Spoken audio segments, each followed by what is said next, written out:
Ikigai, The Japanese Secret to a Long and Happy Life. Written by Hector Garcia and Francesc Miralles. Translated by Heather Cleary. Read by Walter Dixon. Prologue. Ikigai, a mysterious word. This audiobook first came into being on a rainy night in Tokyo, when its authors sat down together for the first time in one of the city's tiny bars. We had each read each other's work, but had never met, thanks to the thousands of miles that separate Barcelona from the capital of Japan. Then a mutual acquaintance put us in touch, launching a friendship that led to this project and seems destined to last a lifetime.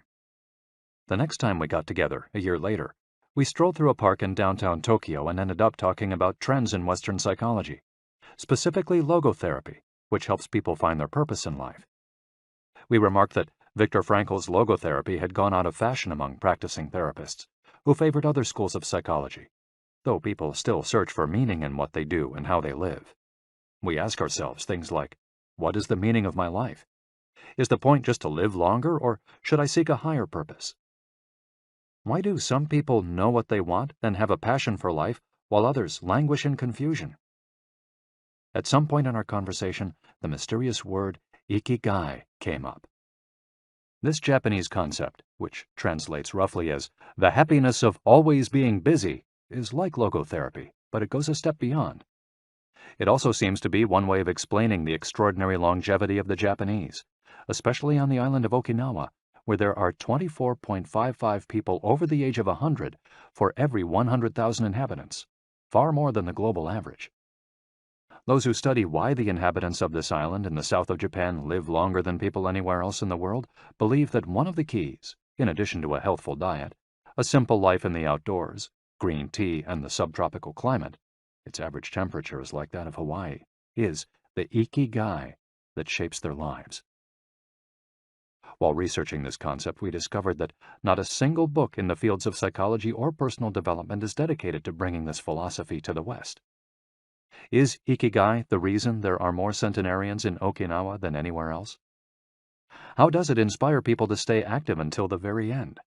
What is the secret to a long and happy life? As we explored the matter further, we discovered that one place in particular, Ogimi, a rural town on the north end of the island with a population of 3,000, boasts the highest life expectancy in the world, a fact that has earned it the nickname of the Village of Longevity. Okinawa is where most of Japan's shikuwasa, a lime-like fruit that packs an extraordinary antioxidant punch, comes from. Could that be Ogimi's secret to long life? Or is it the purity of the water used to brew its moringa tea? We decided to go study the secrets of the Japanese centenarians in person. After a year of preliminary research, we arrived in the village, where residents speak an ancient dialect and practice an animist religion that features long-haired forest sprites called bunagaya, with our cameras and recording devices in hand.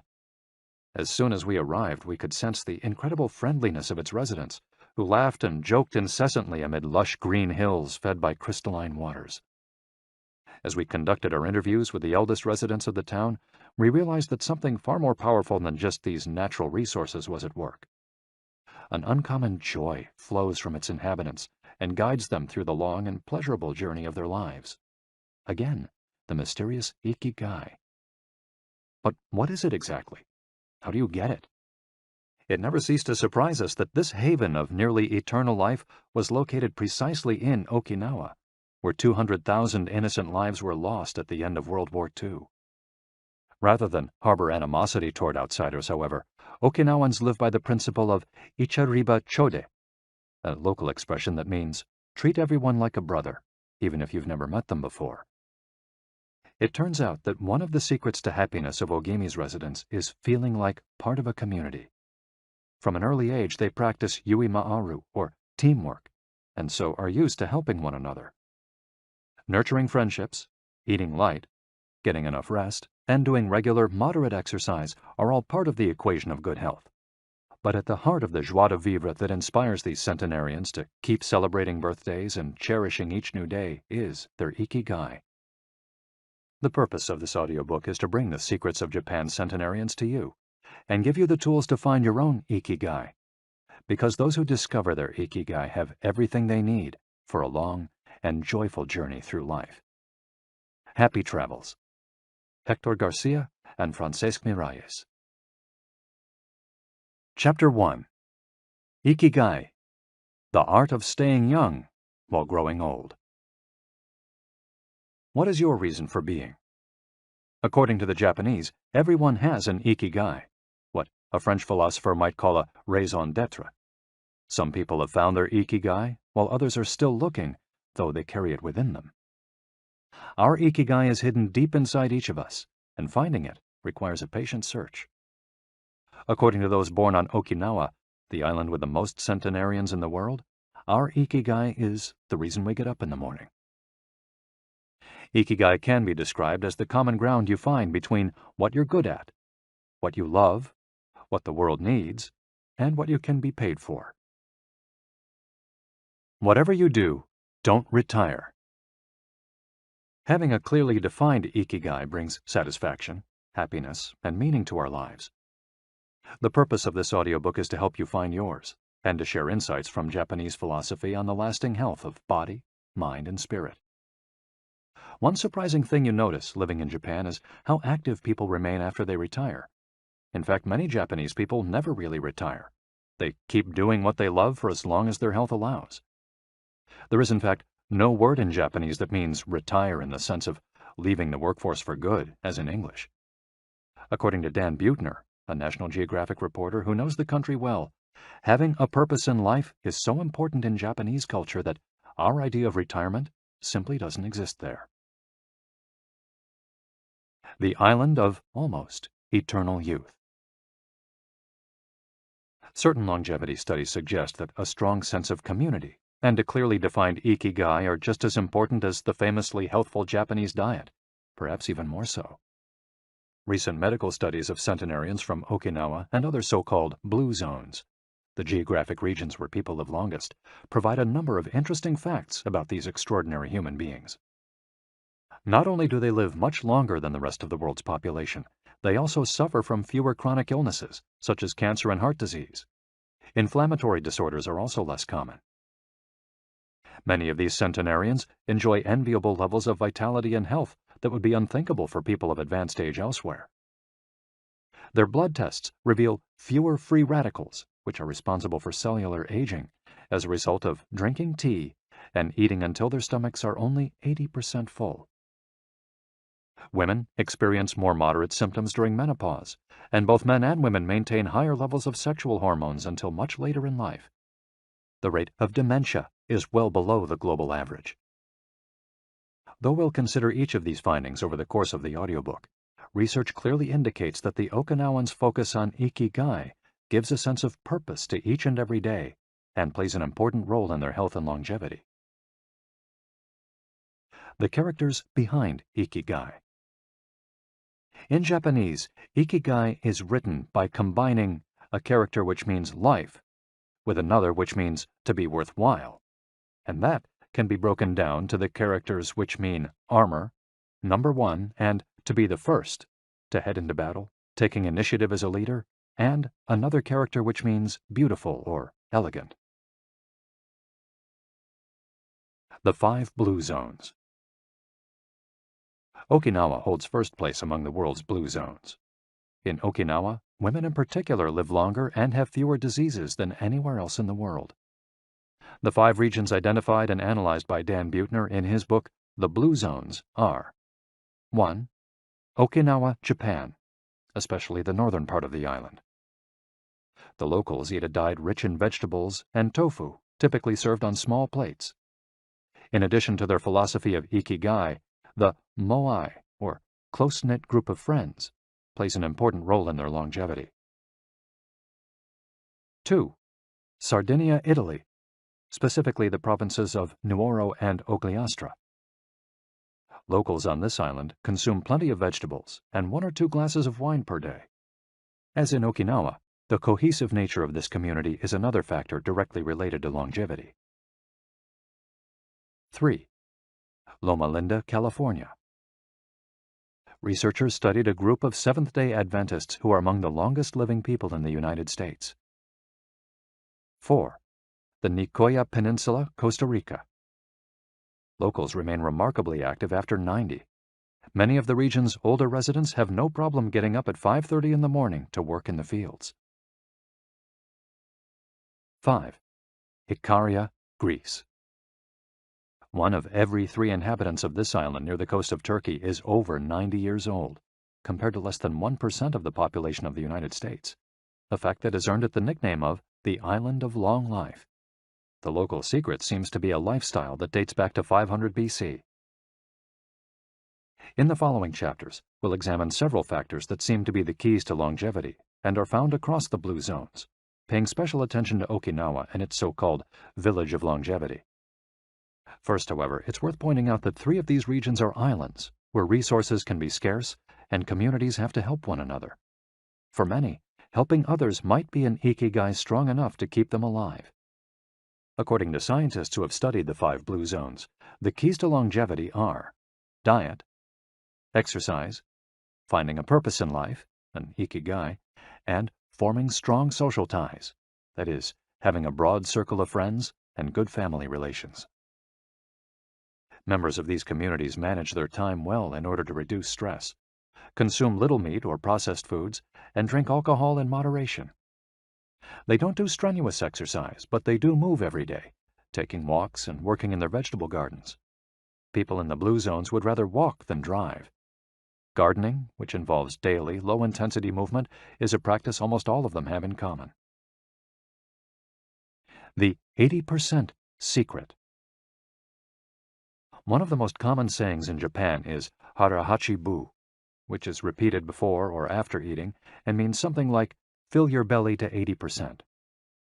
Ancient wisdom advises against eating until we are full. This is why Okinawans stop eating when they feel their stomachs reach 80% of their capacity, rather than overeating and wearing down their bodies with long digestive processes that accelerate cellular oxidation. Of course, there's no way to know objectively if your stomach is at 80% capacity. The lesson to learn from this saying is that we should stop eating when we're starting to feel full. The extra side dish, the snack we eat when we know in our hearts we don't really need it, the apple pie after lunch, all these will give us pleasure in the short term, but not having them will make us happier in the long term. The way food is served is also important. By presenting their meals on many small plates, the Japanese tend to eat less. A typical meal in a restaurant in Japan is served in 5 plates on a tray, 4 of them very small, and the main dish slightly bigger. Having 5 plates in front of you makes it seem like you're going to eat a lot, but what happens most of the time is that you end up feeling slightly hungry. This is one of the reasons why Westerners in Japan typically lose weight and stay trim.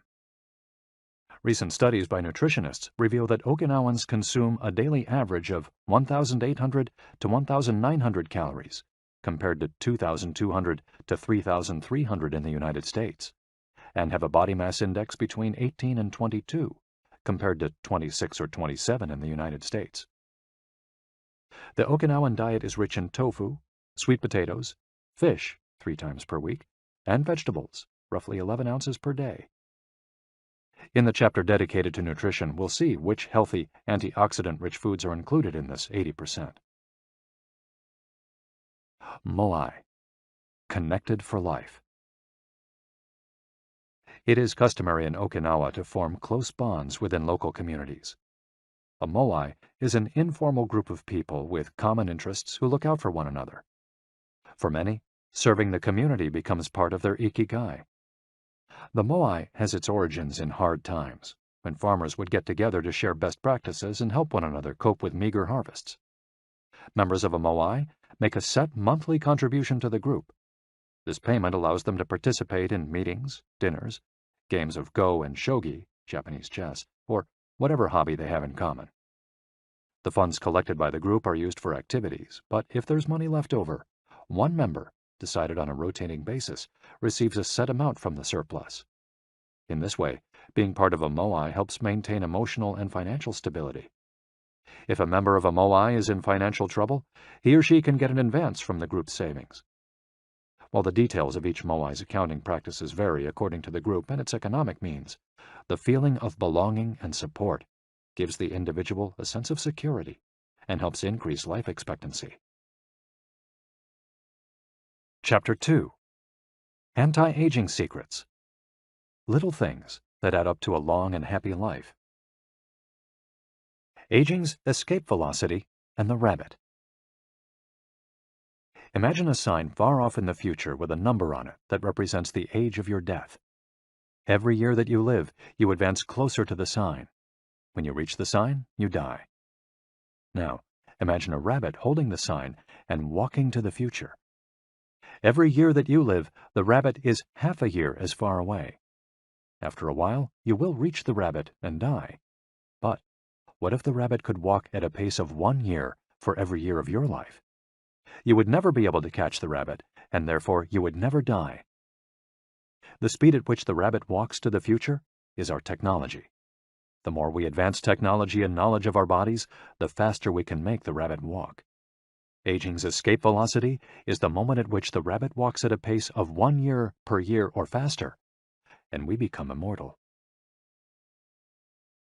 Aging's escape velocity. For more than a century, we've managed to add an average of 0.3 years to our life expectancy every year. But what would happen if we had the technology to add a year of life expectancy every year? In theory, we would achieve biological immortality, having reached aging's escape velocity. Researchers with an eye to the future, such as Ray Kurzweil and Aubrey de Grey, claim that we'll reach this escape velocity in a matter of decades. Other scientists are less optimistic, predicting that we'll reach a limit, a maximum age we won't be able to surpass no matter how much technology we have.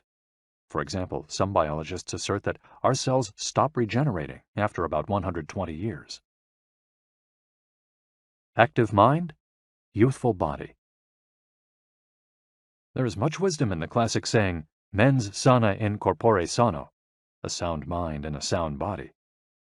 It reminds us that both mind and body are important, and that the health of one is connected to that of the other. It's been shown that maintaining an active, adaptable mind is one of the key factors in staying young. Having a youthful mind also drives you toward a healthy lifestyle that will slow the aging process. Just as a lack of physical exercise has negative effects on our bodies and mood, a lack of mental exercise is bad for us because it causes our neurons and neural connections to deteriorate, and as a result, reduces our ability to react to our surroundings. This is why it's so important to give your brain a workout. One pioneer in advocating for mental exercise is the Israeli neuroscientist Shlomo Bresnitz, who argues that the brain needs a lot of stimulation in order to stay in shape. As he stated in an interview with Edward Punset for the Spanish television program Redis, there is a tension between what is good for someone and what they want to do. This is because people, especially older people, like to do things as they've always done them. The problem is that when the brain develops ingrained habits, it doesn't need to think anymore. Things get done quickly and efficiently on automatic pilot, often in a very advantageous way. This creates a tendency to stick to routines, and the only way of breaking these is to confront the brain with new information. Presented with new information, the brain creates new connections and is revitalized. This is why it's so important to expose yourself to change, even if stepping outside your comfort zone means feeling a bit of anxiety. The effects of mental training have been scientifically demonstrated. According to Collins Hemingway and Shlomo Bresnitz in their book Maximum Brain Power, Challenging the Brain for Health and Wisdom, mental training is beneficial on many levels. You begin exercising your brain by doing a certain task for the first time, he writes, and at first it seems very difficult, but as you learn how to do it, the training is already working. The second time you realize that it's easier, not harder to do because you're getting better at it. This has a fantastic effect on a person's mood. In and of itself, it's a transformation that affects not only the results obtained, but also his or her self-image. This description of a mental workout might sound a bit formal, but simply interacting with others, playing a game, for example, offers new stimuli and helps prevent the depression that can come with solitude. Our neurons start to age while we're still in our 20s. This process is slowed, however, by intellectual activity, curiosity, and a desire to learn. Dealing with new situations, learning something new every day, playing games, and interacting with other people seem to be essential for anti-aging strategies for the mind. Furthermore, a more positive outlook in this regard will yield greater mental benefits. Stress, accused of killing longevity. many people seem older than they are. Research into the causes of premature aging has shown that stress has a lot to do with it, because the body wears down much faster during periods of crisis. The American Institute of Stress investigated this degenerative process and concluded that most health problems are caused by stress.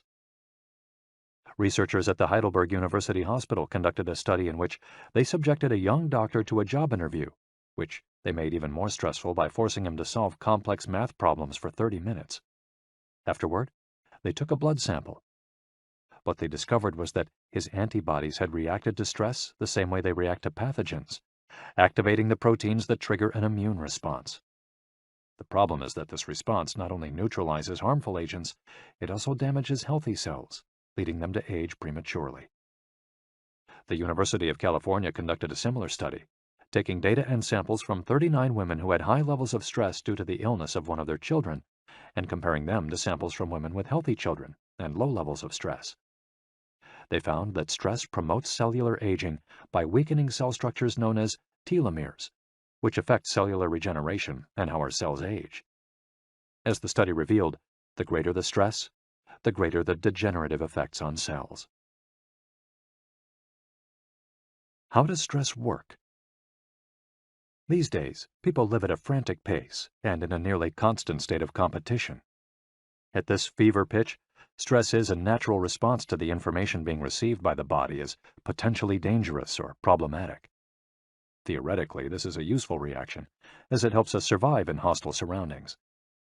Over the course of our evolution, we have used this response to deal with difficult situations and to flee from predators.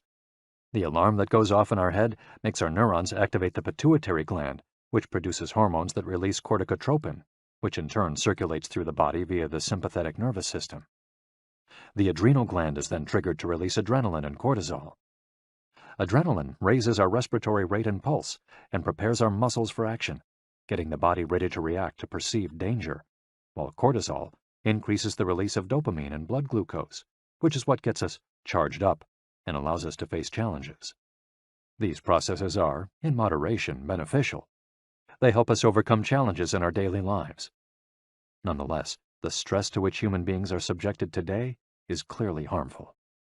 Compare the lives of cave dwellers with modern humans. Cave dwellers were relaxed most of the time. Modern humans work most of the time and are alert to any and all threats. Cave dwellers felt stress only in very specific situations. Modern humans are online or waiting for notifications from their cell phones 24 hours a day. To cave dwellers, the threats were real. A predator could end their lives at any moment. For modern humans, the brain associates the ping of a cell phone or an email notification with the threat of a predator. For cave dwellers, high doses of cortisol and adrenaline at moments of danger kept the body healthy. In modern humans, low doses of cortisol flow constantly through the body, with implications for a range of health problems, including adrenal fatigue and chronic fatigue syndrome. Stress has a degenerative effect over time. A sustained state of emergency affects the neurons associated with memory, as well as inhibiting the release of certain hormones, the absence of which can cause depression. Its secondary effects include irritability, insomnia, anxiety, and high blood pressure. As such, though challenges are good for keeping mind and body active, we should adjust our high-stress lifestyles in order to avoid the premature aging of our bodies. Be mindful about reducing stress. Whether or not the threats we perceive are real, stress is an easily identifiable condition that not only causes anxiety, but is also highly psychosomatic, affecting everything from our digestive system to our skin. This is why prevention is so important in avoiding the toll that stress takes on us, and why many experts recommend practicing mindfulness. The central premise of this stress reduction method is focusing on the self, noticing our responses, even if they are conditioned by habit, in order to be fully conscious of them. In this way, we connect with the here and now and limit thoughts that tend to spiral out of control. We have to learn to turn off the autopilot that's steering us in an endless loop. We all know people who snack while talking on the phone or watching the news. You ask them if the omelet they just ate had an onion in it, and they can't tell you, says Roberto Alcibar, who abandoned his fast-paced life to become a certified instructor of mindfulness after an illness threw him into a period of acute stress. One way to reach such a state of mindfulness is through meditation, which helps filter the information that reaches us from the outside world. It can also be achieved through breathing exercises, yoga, and body scans. Achieving mindfulness involves a gradual process of training, but with a bit of practice, we can learn to focus our mind completely, which reduces stress and helps us live longer. A little stress is good for you. While sustained, intense stress is a known enemy of longevity and both mental and physical health, low levels of stress have been shown to be beneficial. After observing a group of test subjects for more than 20 years, Dr. Howard S. Friedman, a psychology professor at the University of California, Riverside, discovered that people who maintained a low level of stress, who faced challenges and put their heart and soul into their work in order to succeed, lived longer than those who chose a more relaxed lifestyle and retired earlier. From this, he concluded that a small dose of stress is a positive thing, as those who live with low levels of stress tend to develop healthier habits, smoke less, and drink less alcohol. Given this, it's not surprising that many of the supercentenarians, people who live to be 110 or more, whom you'll meet in this audiobook, talk about having lived intense lives and working well into old age. A lot of sitting will age you. In the Western world in particular, the rise in sedentary behavior has led to numerous diseases, such as hypertension and obesity, which in turn affect longevity.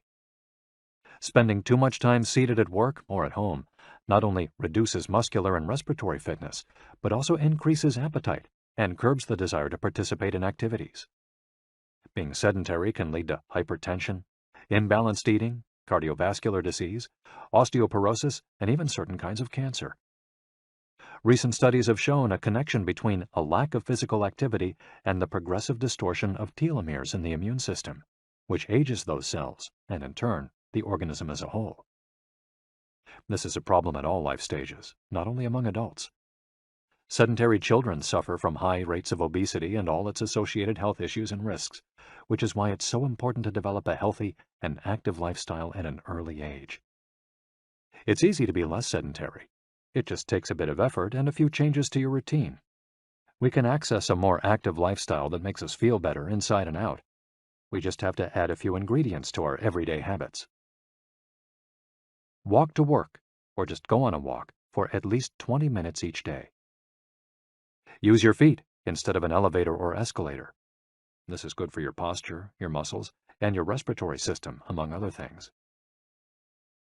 Participate in social or leisure activities, so that you don't spend too much time in front of the television. Replace your junk food with fruit, and you'll have less of an urge to snack and more nutrients in your system. Get the right amount of sleep. 7 to 9 hours is good, but any more than that makes us lethargic. Play with children or pets, or join a sports team. This not only strengthens the body, but also stimulates the mind and boosts self-esteem. Be conscious of your daily routine in order to detect harmful habits and replace them with more positive ones. By making these small changes, we can begin to renew our bodies and minds and increase our life expectancy. A model's best-kept secret.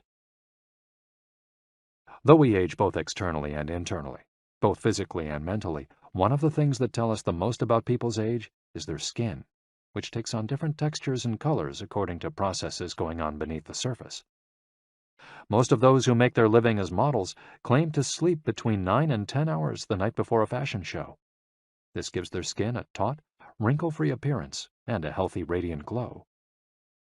Science has shown that sleep is a key anti-aging tool because when we sleep, we generate melatonin, a hormone that occurs naturally in our bodies. The pineal gland produces it from the neurotransmitter serotonin, according to our diurnal and nocturnal rhythms, and it plays a role in our sleep and waking cycles. A powerful antioxidant, melatonin helps us live longer and also offers the following benefits. It strengthens the immune system. It contains an element that protects against cancer. It promotes the natural production of insulin. It slows the onset of Alzheimer's disease. It helps prevent osteoporosis and fight heart disease. For all these reasons, melatonin is a great ally in preserving youth. It should be noted, however, that melatonin production decreases after age 30. We can compensate for this by eating a balanced diet and getting more calcium, soaking up a moderate amount of sun each day, getting enough sleep, avoiding stress, alcohol, tobacco, and caffeine, all of which make it harder to get a good night's rest, depriving us of the melatonin we need. Experts are trying to determine whether artificially stimulating production of melatonin might help slow the aging process, which would confirm the theory that we already carry the secret to longevity within us. Anti-aging attitudes. The mind has tremendous power over the body and how quickly it ages. Most doctors agree that the secret to keeping the body young is keeping the mind active, a key element of Ikigai, and not caving in when we face difficulties throughout our lives. One study, conducted at Yeshiva University, found that the people who live the longest have two dispositional traits in common: a positive attitude and a high degree of emotional awareness. In other words, those who face challenges with a positive outlook and are able to manage their emotions are already well on their way toward longevity. A stoic attitude, serenity in the face of a setback, can also help keep you young, as it lowers anxiety and stress levels and stabilizes behavior. This can be seen in the greater life expectancies of certain cultures with unhurried, deliberate lifestyles. Many centenarians and supercentenarians have similar profiles. They've had full lives that were difficult at times, but they knew how to approach these challenges with a positive attitude and not be overwhelmed by the obstacles they faced. Alexander Imich, who in 2014 became the world's oldest living man at age 111, knew he had good genes, but understood that other factors contributed too. "The life you live is equally or more important for longevity," he said in an interview with Reuters after being added to Guinness World Records in 2014. An Ode to Longevity. During our stay in Ogimi, the village that holds the Guinness record for longevity, a woman who was about to turn 100 years old sang the following song for us in a mixture of Japanese and the local dialect. "To keep healthy and have a long life, eat just a little of everything with relish. Go to bed early, get up early, and then go out for a walk. We live each day with serenity, and we enjoy the journey. To keep healthy and have a long life, we get on well with all our friends. Spring, summer, fall, winter, we happily enjoy all the seasons. The secret is not to get distracted by how old the fingers are, from the fingers to the head and back once again. If you keep moving with your fingers working, 100 years will come to you." Chapter 3. From Logotherapy to Ikigai. How to live longer and better by finding your purpose. What is logotherapy? A colleague once asked Viktor Frankl to define his school of psychology in a single phrase, to which Frankl replied, "Well, in logotherapy, the patient sits up straight and has to listen to things that are, on occasion, hard to hear." The colleague had just described psychoanalysis to him in the following terms. "In psychoanalysis, the patient lies down on a couch and tells you things that are, on occasion, hard to say." Frankl explains that one of the first questions he would ask his patients was, "Why do you not commit suicide?" Usually the patient found good reasons not to and was able to carry on. What then does logotherapy do? The answer is pretty clear. It helps you find reasons to live. Logotherapy pushes patients to consciously discover their life's purpose in order to confront their neuroses. Their quest to fulfill their destiny then motivates them to press forward, breaking the mental chains of the past and overcoming whatever obstacles they encounter along the way. Something to live for. A study conducted by Frankl in his Vienna clinic found that among both patients and personnel, around 80% believed that human beings needed a reason for living, and around 60% felt they had someone or something in their lives worth dying for. The search for meaning. The search for purpose became a personal driving force that allowed Frankl to achieve his goals. The process of logotherapy can be summarized in these 5 steps. 1. A person feels empty, frustrated, or anxious. 2. The therapist shows him that what he is feeling is the desire to have a meaningful life. 3. The patient discovers his life's purpose at that particular point in time. 4. Of his own free will, the patient decides to accept or reject that destiny. 5. This newfound passion for life helps him overcome obstacles and sorrows. Frankl himself would live and die for his principles and ideals.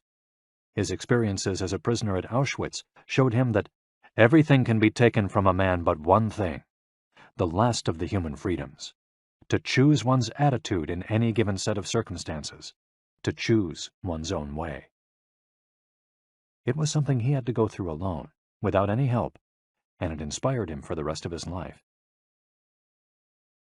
10 differences between psychoanalysis and logotherapy.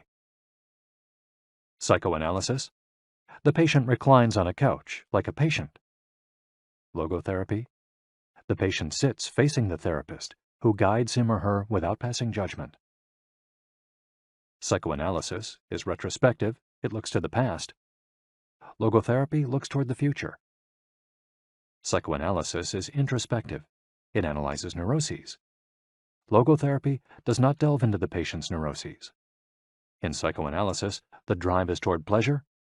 In logotherapy, the drive is toward purpose and meaning. Psychoanalysis centers on psychology.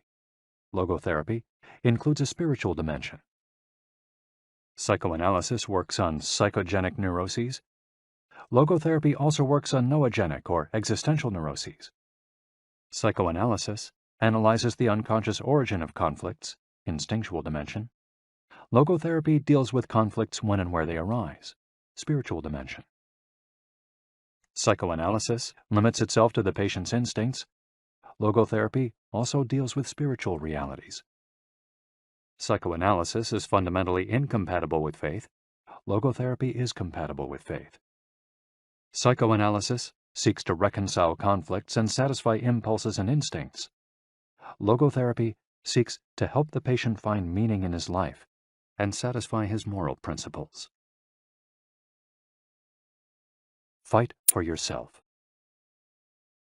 Existential frustration arises when our life is without purpose or when that purpose is skewed. In Frankl's view, however, there's no need to see this frustration as an anomaly or a symptom of neurosis. Instead, it can be a positive thing, a catalyst for change.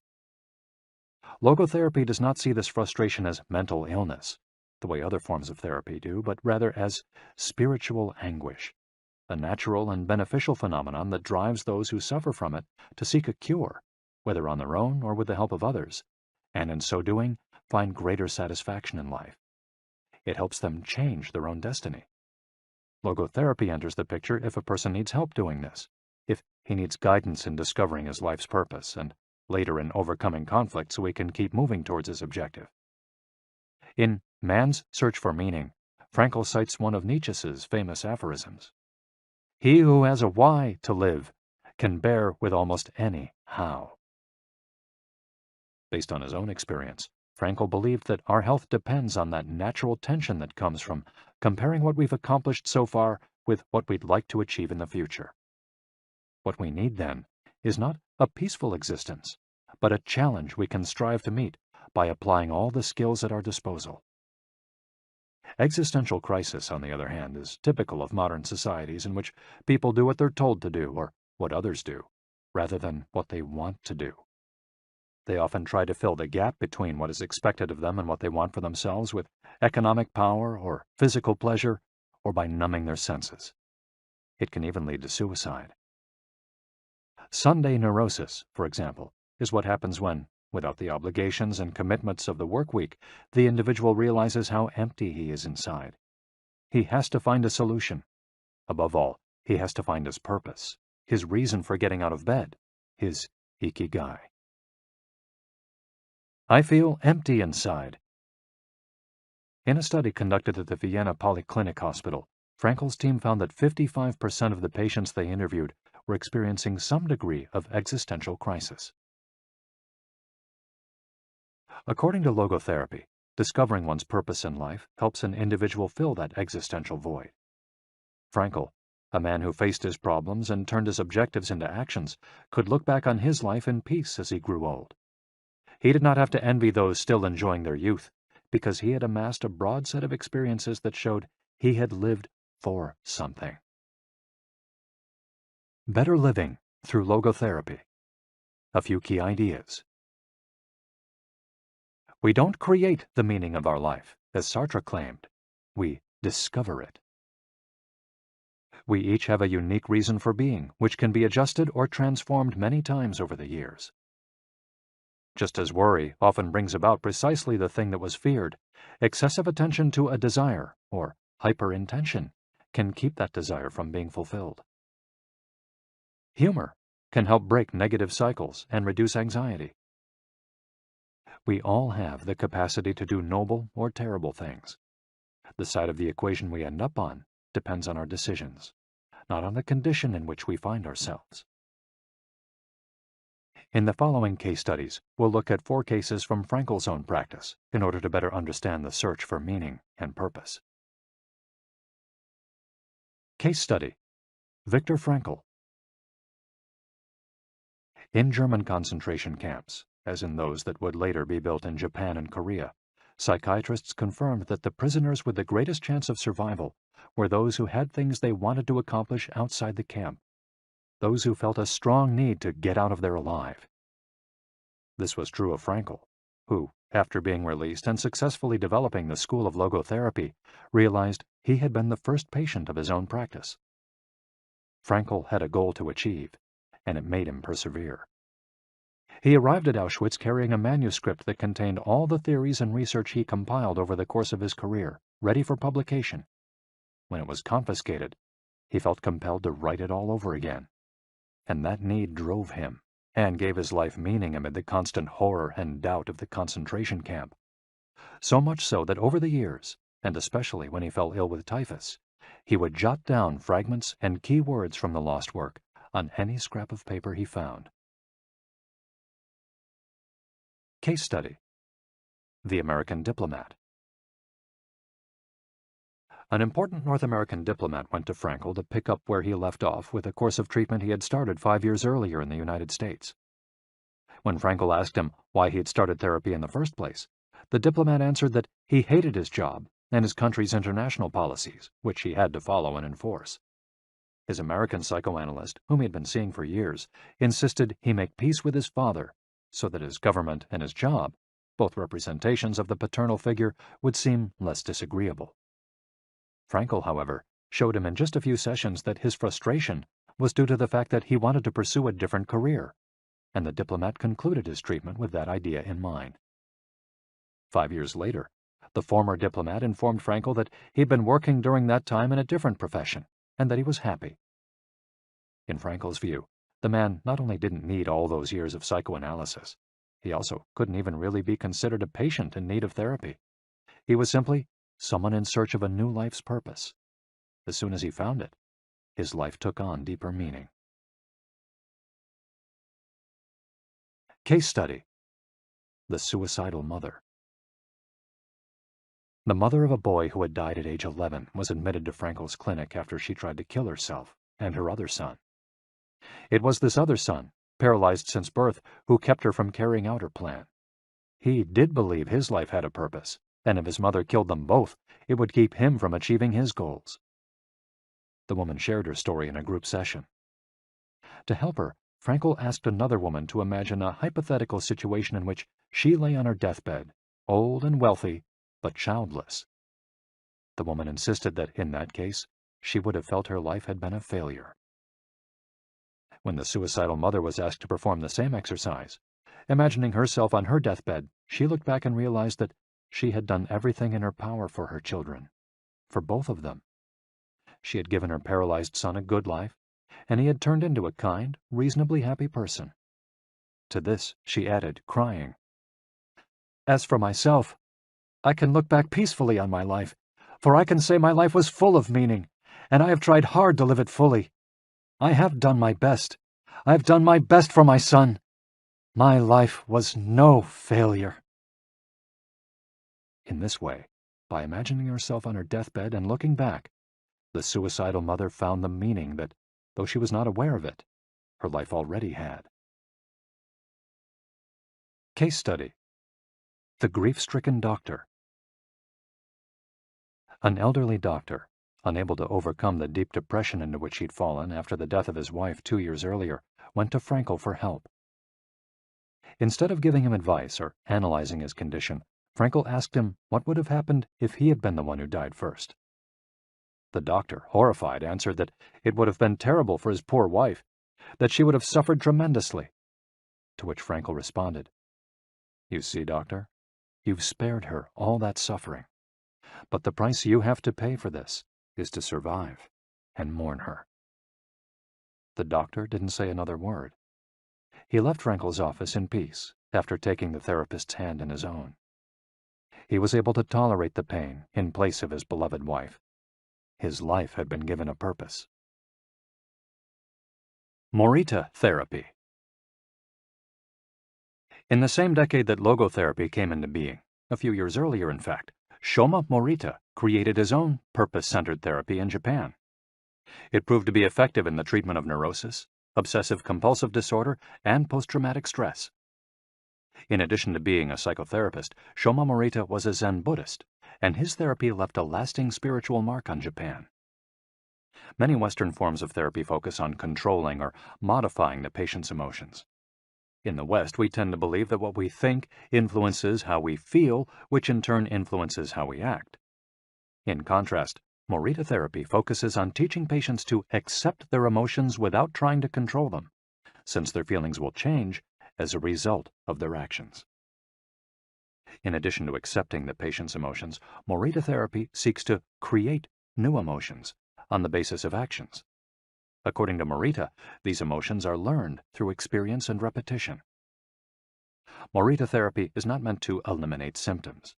Instead, it teaches us to accept our desires, anxieties, fears, and worries, and let them go.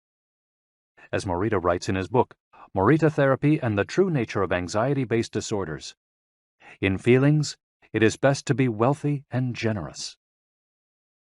Morita explained the idea of letting go of negative feelings with the following fable. A donkey that is tied to a post by a rope will keep walking around the post in an attempt to free itself, only to become more immobilized and attached to the post. The same thing applies to people with obsessive thinking, who become more trapped in their own suffering when they try to escape from their fears and discomfort. The basic principles of Morita therapy. 1. Accept your feelings. If we have obsessive thoughts, we should not try to control them or get rid of them. If we do, they become more intense.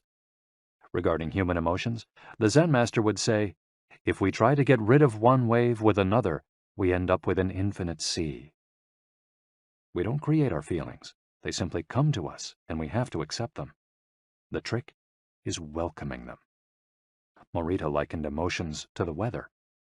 We can't predict or control them. We can only observe them. To this point, he often quoted the Vietnamese monk Thich Nhat Hanh, who would say, "Hello, solitude. How are you today? Come, sit with me, and I will care for you." 2. Do what you should be doing. We shouldn't focus on eliminating symptoms, because recovery will come on its own.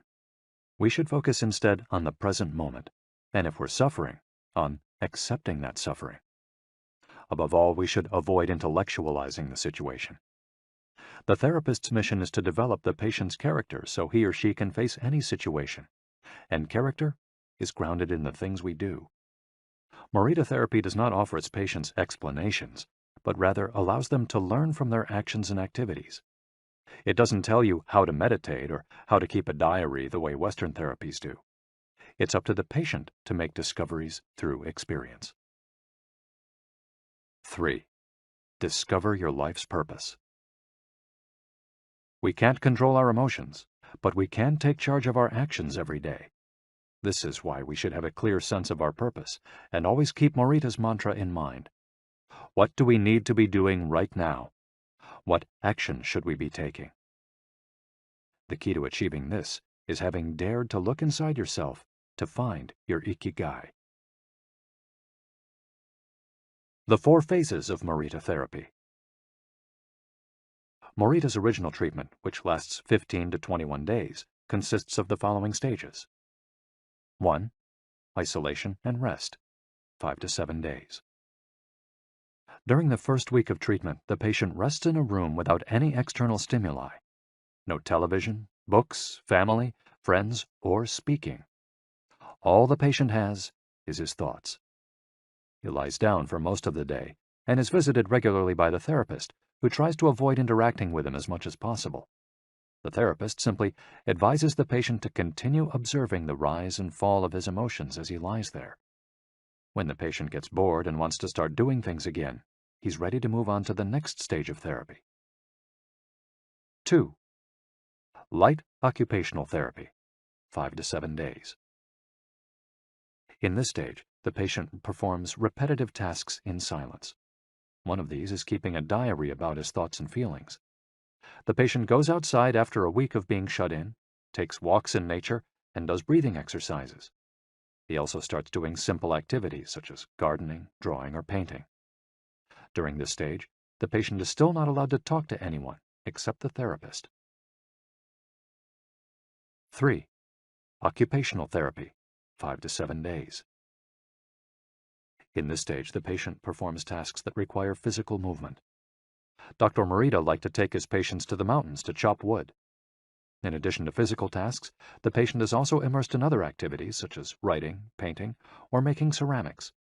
The patient can speak with others at this stage, but only about the tasks at hand. 4. The return to social life and the real world. The patient leaves the hospital and is reintroduced to social life, but maintains the practices of meditation and occupational therapy developed during treatment. The idea is to re-enter society as a new person, with a sense of purpose, and without being controlled by social or emotional pressures. Nikan meditation. Morita was a great Zen master of Nikan introspective meditation. Much of his therapy draws on his knowledge and mastery of this school, which centers on 3 questions the individual must ask him or herself. 1. What have I received from person X? 2. What have I given to person X? 3. What problems have I caused person X? Through these reflections, we stop identifying others as the cause of our problems and deepen our own sense of responsibility. As Morita said, if you are angry and want to fight, think about it for 3 days before coming to blows. After 3 days, the intense desire to fight will pass on its own. And now, Ikigai. Logotherapy and Morita therapy are both grounded in a personal, unique experience that you can access without therapists or spiritual retreats. The mission of finding your Ikigai, your existential fuel. Once you find it, it's only a matter of having the courage and making the effort to stay on the right path. In the following chapters, we'll take a look at the basic tools you'll need to get moving along that path. Finding flow in the tasks you've chosen to do, eating in a balanced and mindful way, doing low-intensity exercise, and learning not to give in when difficulties arise. In order to do this, you have to accept that the world, like the people who live in it, is imperfect, but that it's still full of opportunities for growth and achievement. Are you ready to throw yourself into your passion as if it were the most important thing in the world? Chapter 4. Find flow in everything you do. How to turn work and free time into spaces for growth. We are what we repeatedly do. Excellence, then, is not an act, but a habit. Aristotle. Going with the flow. Imagine you're skiing down one of your favorite slopes. Powdery snow flies up on both sides of you like white sand. Conditions are perfect. You are entirely focused on skiing as well as you can. You know exactly how to move at each moment. There is no future, no past. There is only the present. You feel the snow, your skis, your body, and your consciousness united as a single entity. You are completely immersed in the experience, not thinking about or distracted by anything else. your ego dissolves, and you become part of what you're doing. This is the kind of experience Bruce Lee described with his famous, "Be water, my friend." We've all felt our sense of time vanish when we lose ourselves in an activity we enjoy. We start cooking, and before we know it, several hours have passed. We spend an afternoon with a book and forget about the world going by until we notice the sunset and realize we haven't eaten dinner. We go surfing and don't realize how many hours we've spent in the water until the next day when our muscles ache. The opposite can also happen. When we have to complete a task we don't want to do, every minute feels like a lifetime, and we can't stop looking at our watch. As the quip attributed to Einstein goes, "Put your hand on a hot stove for a minute, and it seems like an hour. Sit with a pretty girl for an hour, and it seems like a minute." That is relativity. The funny thing is that someone else might really enjoy the same task, but we want to finish as quickly as possible.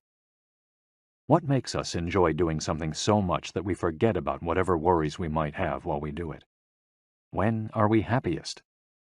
These questions can help us discover our Ikigai. The power of flow.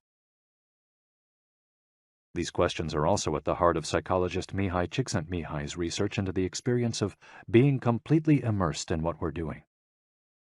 Csikszentmihalyi called this state flow and described it as the pleasure, delight, creativity, and process when we are completely immersed in life. There is no magic recipe for finding happiness, for living according to your Ikigai, but one key ingredient is the ability to reach this state of flow, and, through this state, have an optimal experience. In order to achieve this optimal experience, we have to focus on increasing the time we spend on activities that bring us to this state of flow, rather than allowing ourselves to get caught up in activities that offer immediate pleasure, like eating too much, abusing drugs or alcohol, or stuffing ourselves with chocolate in front of the TV. As Csikszentmihalyi asserts in his book, Flow, The Psychology of Optimal Experience, flow is the state in which people are so involved in an activity that nothing else seems to matter. The experience itself is so enjoyable that people will do it, even at great cost, for the sheer sake of doing it. It's not only creative professionals who require the high doses of concentration that promote flow. Most athletes, chess players, and engineers also spend much of their time on activities that bring them to this state. According to Csikszentmihalyi's research, a chess player feels the same way upon entering a state of flow as a mathematician working on a formula, or a surgeon performing an operation.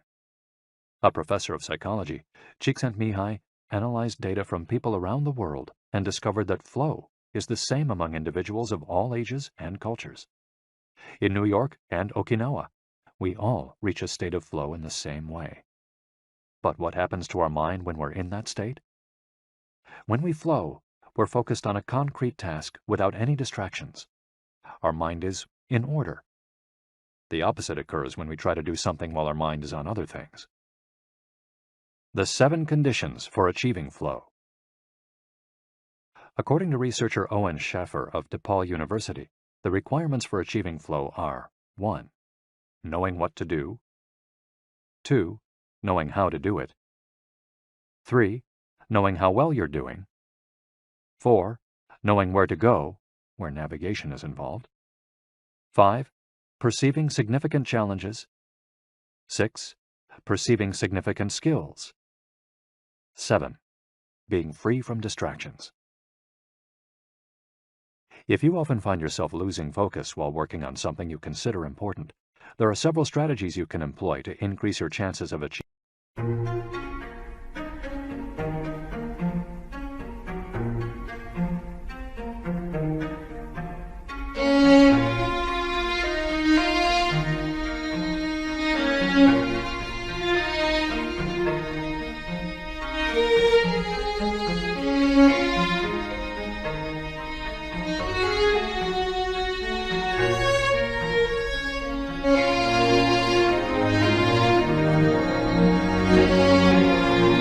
Flow. Strategy number 1. Choose a difficult task, but not too difficult. Schaffer's model encourages us to take on tasks that we have a chance of completing, but that are slightly outside our comfort zone. Every task, sport, or job has a set of rules, and we need a set of skills to follow them. If the rules for completing a task or achieving a purpose are too basic relative to our skill set, we'll likely get bored. Activities that are too easy lead to apathy. If, on the other hand, we assign ourselves to a task that is too difficult, we won't have the skills to complete it and will almost certainly give up and feel frustrated to boot. The ideal is to find a middle path, something aligned with our abilities but just a bit of a stretch, so we experience it as a challenge. That's what Ernest Hemingway meant when he said, "Sometimes I write better than I can." We want to see challenges through to the end because we enjoy the feeling of pushing ourselves. Bertrand Russell expressed a similar idea when he said, "To be able to concentrate for a considerable amount of time is essential to difficult achievement." If you're a graphic designer, learn a new software program for your next project. If you're a programmer, use a new programming language. If you're a dancer, try to incorporate into your next routine a movement that has seemed impossible for years. Add a little something extra, something that takes you out of your comfort zone. Even doing something as simple as reading means following certain rules, having certain abilities and knowledge. If we set out to read a book on quantum mechanics for specialists in physics without being specialists in physics ourselves, we'll probably give up after a few minutes. On the other end of the spectrum, if we already know everything a book has to tell us, we'll get bored right away. However, if the book is appropriate to our knowledge and abilities and builds on what we already know, we'll immerse ourselves in our reading, and time will flow. This pleasure and satisfaction are evidence that we are in tune with our Ikigai. In summary, easy tasks lead to boredom, challenging tasks lead to flow, tasks beyond our abilities lead to anxiety. Strategy 2. Have a clear, concrete objective. Video games, played in moderation, board games, and sports are great ways to achieve flow because the objective tends to be very clear. Beat your rival or your own record while following a set of explicitly defined rules. Unfortunately, the objective isn't quite as clear in most situations. According to a study by Boston Consulting Group, when asked about their bosses, the #1 complaint of employees at multinational corporations is that they don't communicate the team's mission clearly, and that as a result, the employees don't know what their objectives are. What often happens, especially in big companies, is that the executives get lost in the details of obsessive planning, creating strategies to hide the fact that they don't have a clear objective. It's like heading out to sea with a map, but no destination. It's much more important to have a compass pointing to a concrete objective than to have a map. Joy Ito, director of the MIT Media Lab, encourages us to use the principle of compass over maps as a tool to navigate our world of uncertainty. In the book Whiplash, How to Survive Our Faster Future, he and Jeff Howe write, "In an increasingly unpredictable world moving ever more quickly, a detailed map may lead you deep into the woods at an unnecessarily high cost. A good compass, though, will always take you where you need to go.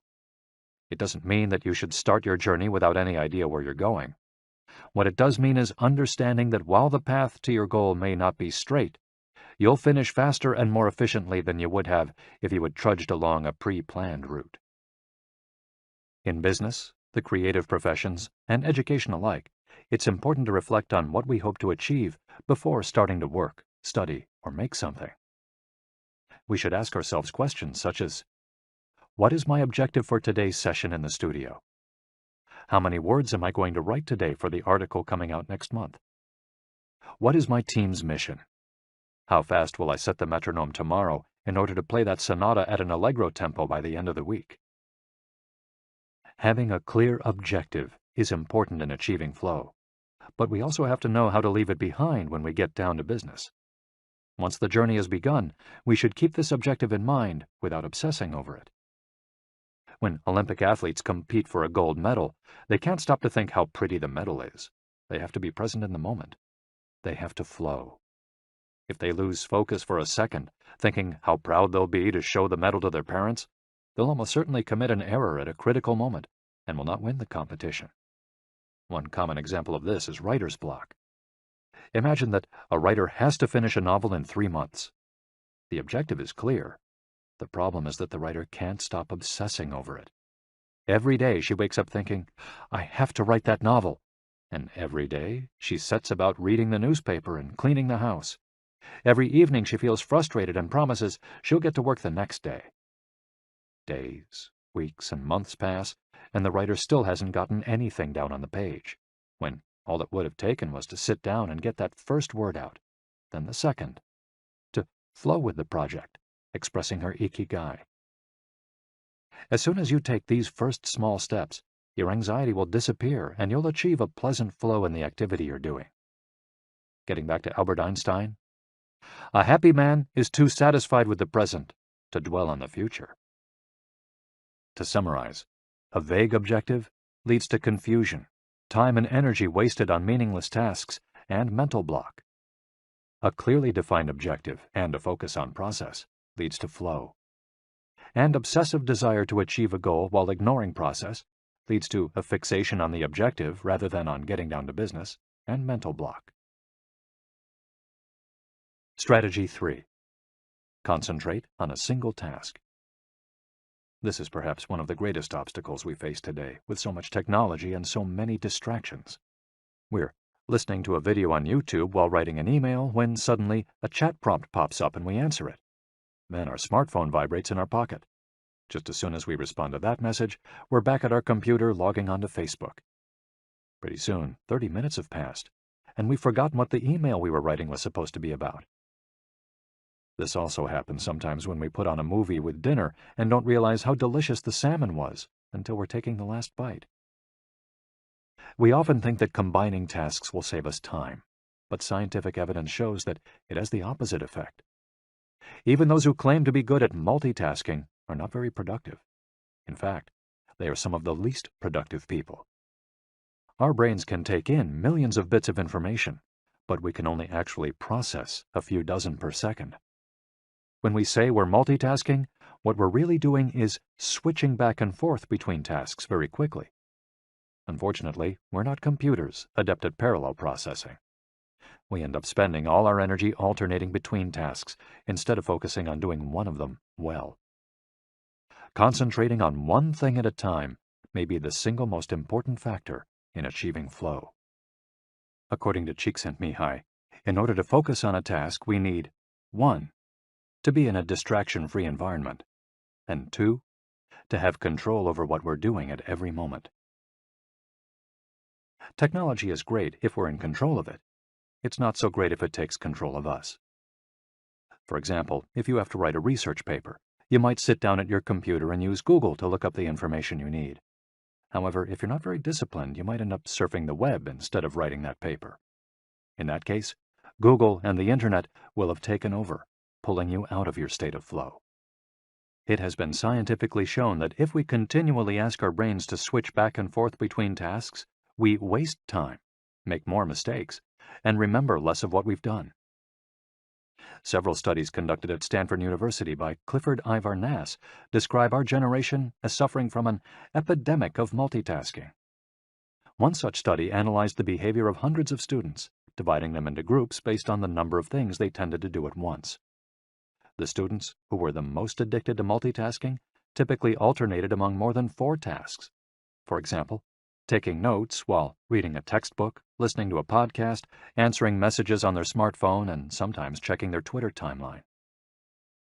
Each group of students was shown a screen with several red and several blue arrows. The objective of the exercise was to count the red arrows. At first, all the students answered correctly right away, without much trouble. As the number of blue arrows increased, the number of red arrows stayed the same, only their position changed, however. The students accustomed to multitasking had serious trouble counting the red arrows in the time allotted, or as quickly as the students who did not habitually multitask, for one very simple reason. They got distracted by the blue arrows. Their brains were trained to pay attention to every stimulus, regardless of its importance, while the brains of other students were trained to focus on a single task, in this case, counting the red arrows and ignoring the blue ones. Other studies indicate that working on several things at once lowers our productivity by at least 60% and our IQ by more than 10 points.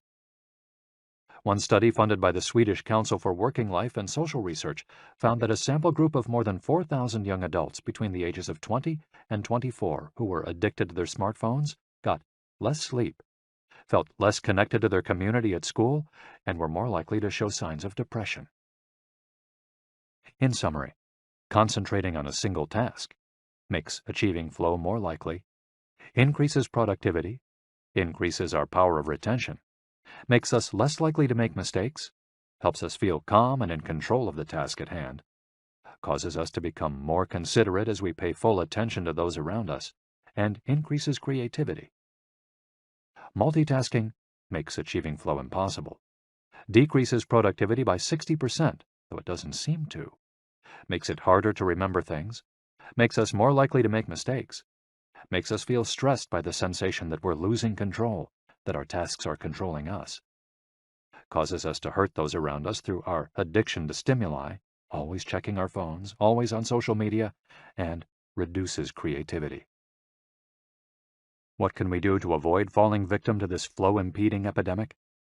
How can we train our brains to focus on a single task?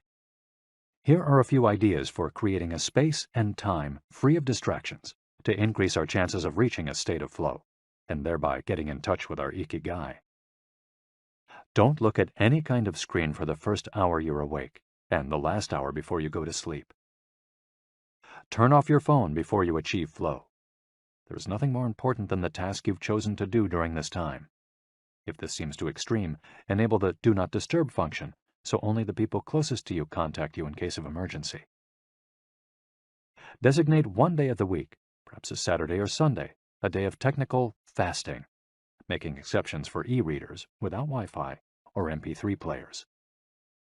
Go to a cafe that doesn't have Wi-Fi. Read and respond to email only once or twice per day. Define those times clearly and stick to them.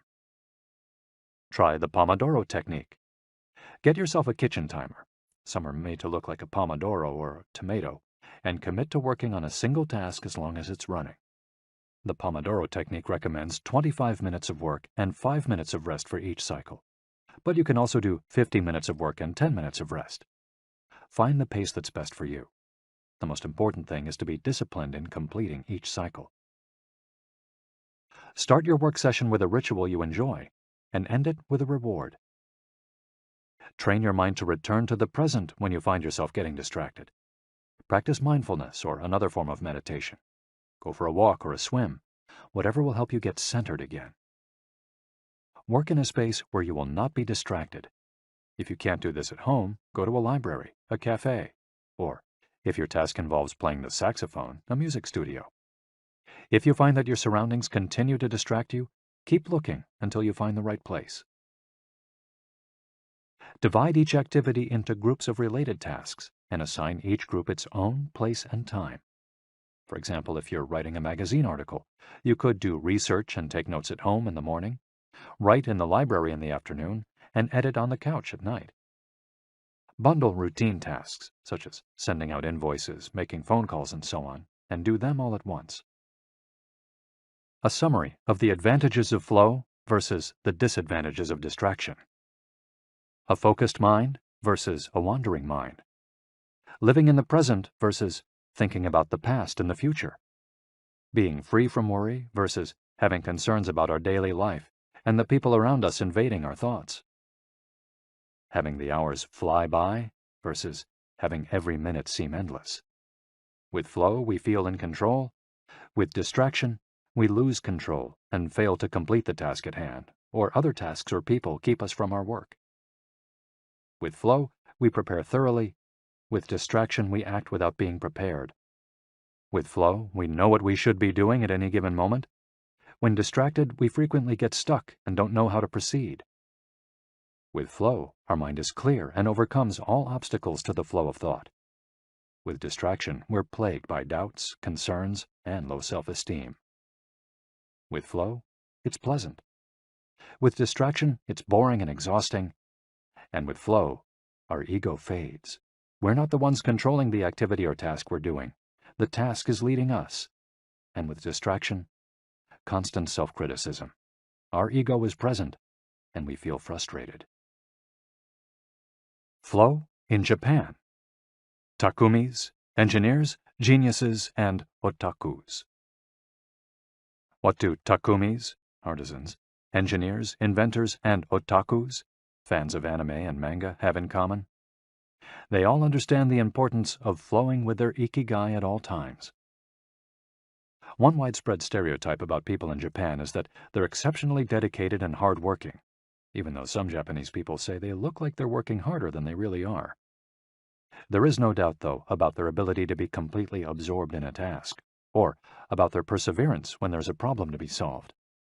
One of the first words one learns when starting Japanese lessons is ganbaru, which means to persevere, or to stay firm by doing one's best.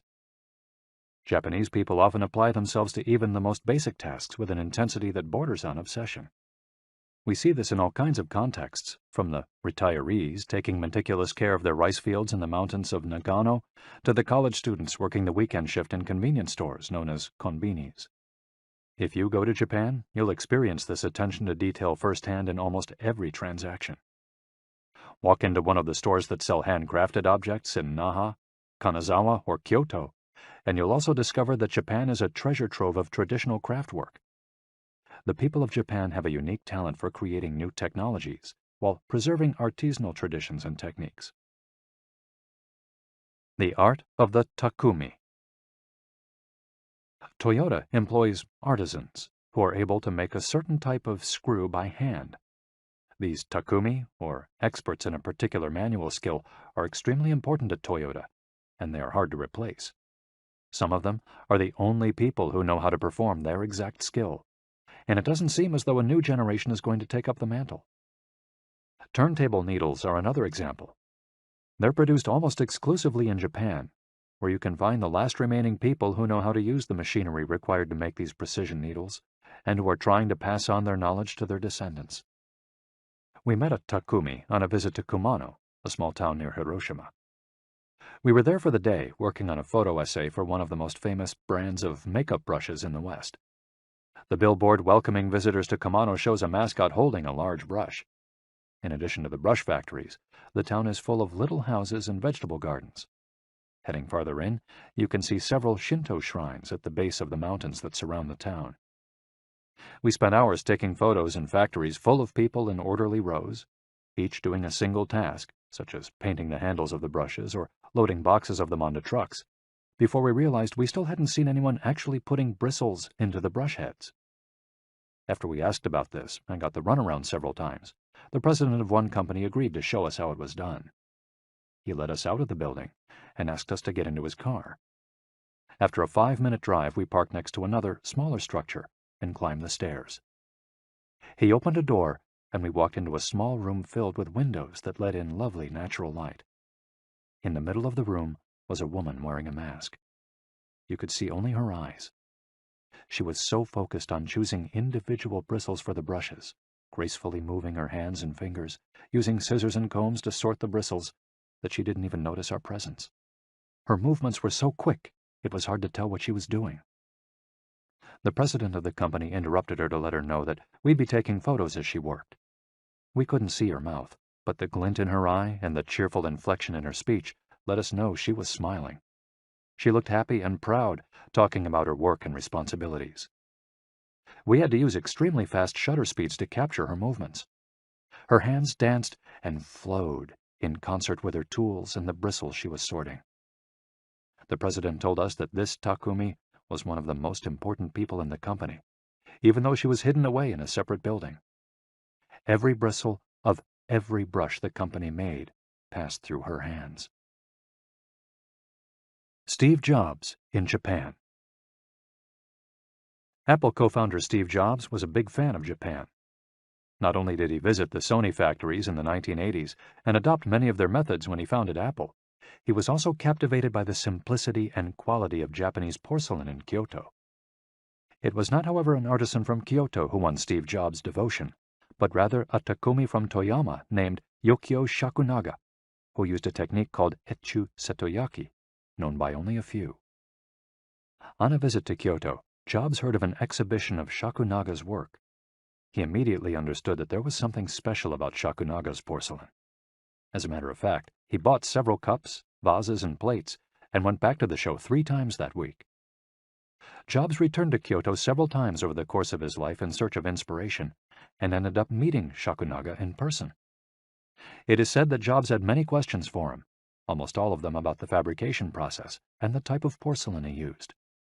Shakunaga explained that he used white porcelain he extracted himself from mountains in the Toyama prefecture, making him the only artist of his ilk familiar with the fabrication process of porcelain objects from their origins in the mountains to their final form, an authentic takumi. Jobs was so impressed that he considered going to Toyama to see the mountain where Shakunaga got his porcelain, but thought better of it when he heard that it was more than 4 hours by train from Kyoto. In an interview after Jobs' death, Shakunaga said he was very proud that his work had been appreciated by the man who created the iPhone. He added that Jobs' last purchase from him had been a set of 12 teacups. Jobs had asked for something special, a new style. To satisfy this request, Shakunaga made 150 teacups in the process of testing out new ideas. Of these, he chose the 12 best and sent them to the Jobs family. Ever since his first trip to Japan, Jobs was fascinated and inspired by the country's artisans, engineers, especially at Sony, philosophy, especially Zen, and cuisine, especially sushi. Sophisticated simplicity. What do Japanese artisans, engineers, Zen philosophy, and cuisine have in common? Simplicity and attention to detail. It is not a lazy simplicity, but a sophisticated one that searches out new frontiers, always taking the object, the body and mind, or the cuisine to the next level, according to one's Ikigai. As Csikszentmihalyi would say, the key is always having a meaningful challenge to overcome in order to maintain flow. The documentary Jiro Dreams of Sushi gives us another example of a takumi, this time in the kitchen. Its protagonist has been making sushi every day for more than 80 years and owns a small sushi restaurant near the Ginza subway station in Tokyo. He and his son go every day to the famous Tsukiji fish market and choose the best fish to bring back to the restaurant. In the documentary, we see one of Jiro's apprentices learning to make tamago, a thin, slightly sweet omelet. No matter how hard he tries, he can't get Jiro's approval. He keeps practicing for years until he finally does. Why does the apprentice refuse to give up? Doesn't he get bored cooking eggs every day? No, because making sushi is his Ikigai too. Both Jiro and his son are culinary artists. They don't get bored when they cook. They achieve a state of flow. They enjoy themselves completely when they're in the kitchen. That is their happiness, their Ikigai. They've learned to take pleasure in their work, to lose their sense of time. Beyond the close relationship between father and son, which helps keep the challenge going each day, they also work in a quiet, peaceful environment that allows them to concentrate. Even after receiving a 3-star rating from Michelin, they never considered opening other locations or expanding the business. They serve just 10 patrons at a time at the bar of their small restaurant. Jiro's family isn't looking to make money. Instead, they value good working conditions and creating an environment in which they can flow while making the best sushi in the world. Jiro, like Yukio Shakunaga, begins his work at the source. He goes to the fish market to find the best tuna. Shakunaga goes to the mountains to find the best porcelain. When they get down to work, both become one with the object they're creating. This unity with the object that they reach in a state of flow takes on special meaning in Japan, where, according to Shintoism, forests, trees, and objects have a kami, spirit or god within them.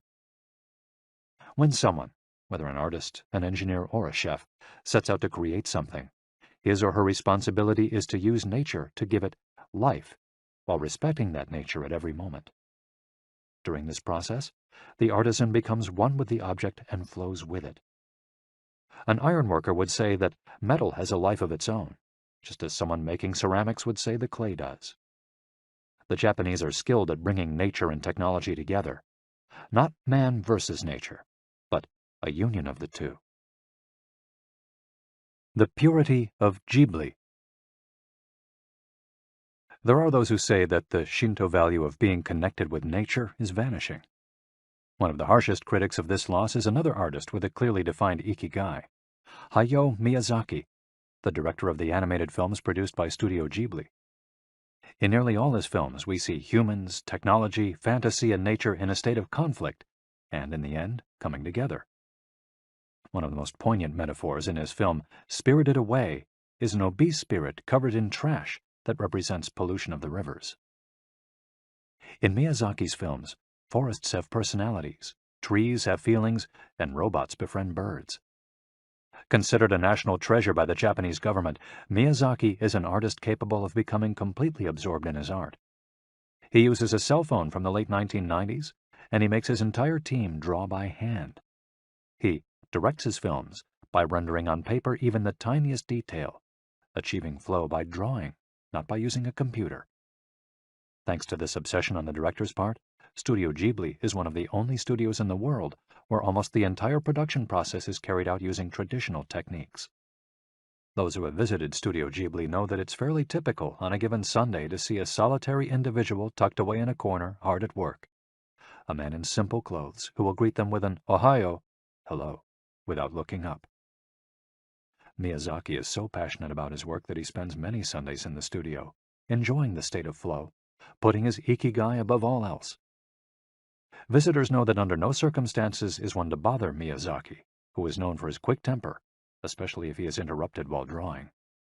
In 2013, Miyazaki announced he was going to retire. To commemorate his retirement, the television station NHK made a documentary showing him in his last days at work. He is drawing in nearly every scene of the film. In one scene, several of his colleagues are seen coming out of a meeting, and there he is, drawing in a corner, paying no attention to them. In another scene, he is shown walking to work on December 30th, a national holiday in Japan, and opening the doors of Studio Ghibli so he can spend the day there, drawing alone. Miyazaki can't stop drawing. The day after his retirement, instead of going on vacation or staying at home, he went to Studio Ghibli and sat down to draw. His colleagues put on their best poker faces, not knowing what to say. 1 year later, he announced he wouldn't make any more feature films, but that he would keep on drawing until the day he died. Can someone really retire if he's passionate about what he does? The Recluses. It is not only the Japanese who have this capacity. There are artists and scientists all over the world with strong, clear ikigais. They do what they love until their dying day. The last thing Einstein wrote before closing his eyes forever was a formula that attempted to unite all the forces of the universe in a single theory. When he died, he was still doing what he loved. If he hadn't been a physicist, he said, he would have been happy as a musician. When he wasn't focused on physics or mathematics, he enjoyed playing the violin.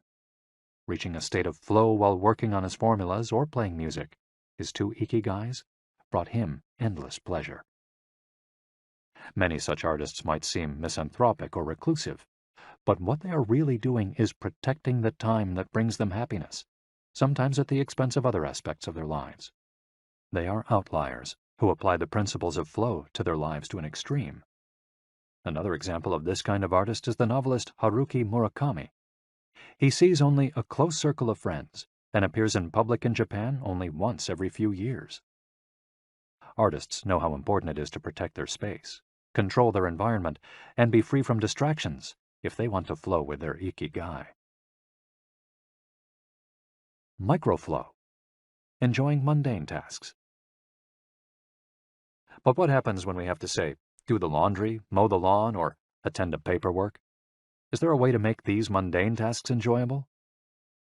Near the Shinjuku subway station, in one of the neural centers of Tokyo, there is a supermarket that still employs elevator operators. The elevators are fairly standard and could easily be operated by the customers, but the store prefers to provide the service of someone holding the door open for you, pushing the button for your floor, and bowing as you exit. If you ask around, you'll learn that there is one elevator operator who has been doing the same job since 2004. She is always smiling and enthusiastic about her work. How is she able to enjoy such a job? Doesn't she get bored doing something so repetitive? On closer inspection, it becomes clear that the elevator operator is not just pushing buttons, but is instead performing a whole sequence of movements. She begins by greeting the customers with a song-like salutation, followed by a bow and a welcoming wave of the hand, Then she presses the elevator button with a graceful movement, as though she is a geisha offering a client a cup of tea. Csikszentmihalyi calls this microflow. We've all been bored in a class or at a conference and started doodling to keep ourselves entertained, or whistled while painting a wall. If we're not truly being challenged, we get bored and add a layer of complexity to amuse ourselves. Our ability to turn routine tasks into moments of microflow, into something we enjoy, is key to our being happy, since we all have to do such tasks. Even Bill Gates washes the dishes every night.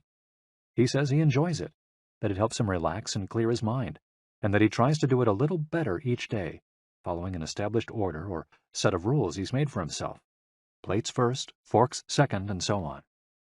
It's one of his daily moments of microflow. Richard Feynman, one of the most important physicists of all time, also took pleasure in routine tasks. W. Daniel Hillis, one of the founders of the supercomputer manufacturer Thinking Machines, hired Feynman to work on the development of a computer that could handle parallel processing when he was already world famous. He says Feynman showed up on his first day of work and said, "Okay, boss, what's my assignment?" They didn't have anything prepared, so they asked him to work on a certain mathematical problem. He immediately realized they were giving him an irrelevant task to keep him busy and said, "That sounds like a bunch of baloney. Give me something real to do." So they sent him to a nearby shop to buy office supplies, and he completed his assignment with a smile on his face. When he didn't have something important to do or needed to rest his mind, Feynman dedicated himself to microflowing, say, painting the office walls. Weeks later, after visiting the Thinking Machines offices, a group of investors declared, "You have a Nobel laureate in there, painting walls and soldering circuits." Instant vacations. Getting there through meditation. Training the mind can get us to a place of flow more quickly. Meditation is one way to exercise our mental muscles. There are many types of meditation, but they all have the same objective: calming the mind, observing our thoughts and emotions, and centering our focus on a single object. The basic practice involves sitting with a straight back and focusing on your breath. Anyone can do it, and you feel a difference after just one session. By fixing your attention on the air moving in and out of your nose, you can slow the torrent of thoughts and clear your mental horizons. The Archer's Secret. The winner of the 1988 Olympic gold medal for archery was a 17-year-old woman from South Korea. When asked how she prepared, she replied that the most important part of her training was meditating for 2 hours each day. If we want to get better at reaching a state of flow, meditation is an excellent antidote to our smartphones and their notifications constantly clamoring for our attention. One of the most common mistakes among people starting to meditate is worrying about doing it right, achieving absolute mental silence or reaching nirvana. The most important thing is to focus on the journey. Since the mind is a constant swirl of thoughts, ideas, and emotions, slowing down the centrifuge, even for just a few seconds, can help us feel more rested and leave us with a sense of clarity. In fact, one of the things we learn in the practice of meditation is not to worry about anything that flits across our mental screen. The idea of killing our boss might flash into our mind, but we simply label it as a thought and let it pass like a cloud, without judging or rejecting it. It's only a thought, one of the 60,000 we have every day, according to some experts. Meditation generates alpha and theta brainwaves. For those experienced in meditation, these waves appear right away, while it might take half an hour for a beginner to experience them. These relaxing brainwaves are the ones that are activated right before we fall asleep, as we lie in the sun or right after taking a hot bath. We all carry a spa with us everywhere we go. It's just a matter of knowing how to get in, something anyone can do with a bit of practice. Humans as ritualistic beings. Life is inherently ritualistic. We could argue that humans naturally follow rituals that keep us busy. In some modern cultures, we've been forced out of our ritualistic lives to pursue goal after goal in order to be seen as successful. But throughout history, humans have always been busy. We were hunting, cooking, farming, exploring, and raising families, activities that were structured as rituals to keep us busy throughout our days. But In an unusual way, rituals still permeate daily life and business practices in modern Japan. The main religions in Japan, Confucianism, Buddhism, and Shintoism, are all ones in which the rituals are more important than absolute rules. When doing business in Japan, process, manners, and how you work on something is more important than the final results. Whether this is good or bad for the economy is beyond the scope of this audiobook. What is indisputable, though, is that finding flow in a ritualistic workplace is much easier than in one in which we are continually stressed out trying to achieve unclear goals set by our bosses. Rituals give us clear rules and objectives, which help us enter a state of flow. When we have only a big goal in front of us, we might feel lost or overwhelmed by it. Rituals help us by giving us the process, the sub-steps on the path to achieving a goal. When confronted with a big goal, try to break it down into parts, and then attack each part one by one. Focus on enjoying your daily rituals, using them as tools to enter a state of flow. Don't worry about the outcome. It will come naturally. Happiness is in the doing, not in the result. As a rule of thumb, remind yourself, rituals over goals. The happiest people are not the ones who achieve the most. They're the ones who spend more time than others in a state of flow. Using flow to find your Ikigai. After hearing this chapter, you should have a better idea of which activities in your life make you enter flow.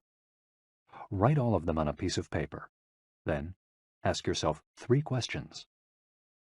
What do the activities that drive you to flow have in common? Why do these activities drive you to flow? For example, are all the activities you most like doing ones that you practice alone or with other people?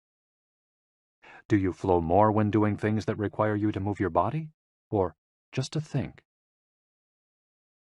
In the answers to these questions, you might find the underlying Ikigai that drives your life. If you don't, then keep searching by going deeper into what you like by spending more of your time in the activities that make you flow. Also, try new things that are not on the list of what makes you flow, but that are similar and that you're curious about. For example, if photography is something that drives you into flow, you could also try painting. You might even like it more. Or if you love snowboarding and have never tried surfing, flow is mysterious. It's like a muscle. The more you train it, the more you will flow, and the closer you'll be to your Ikigai.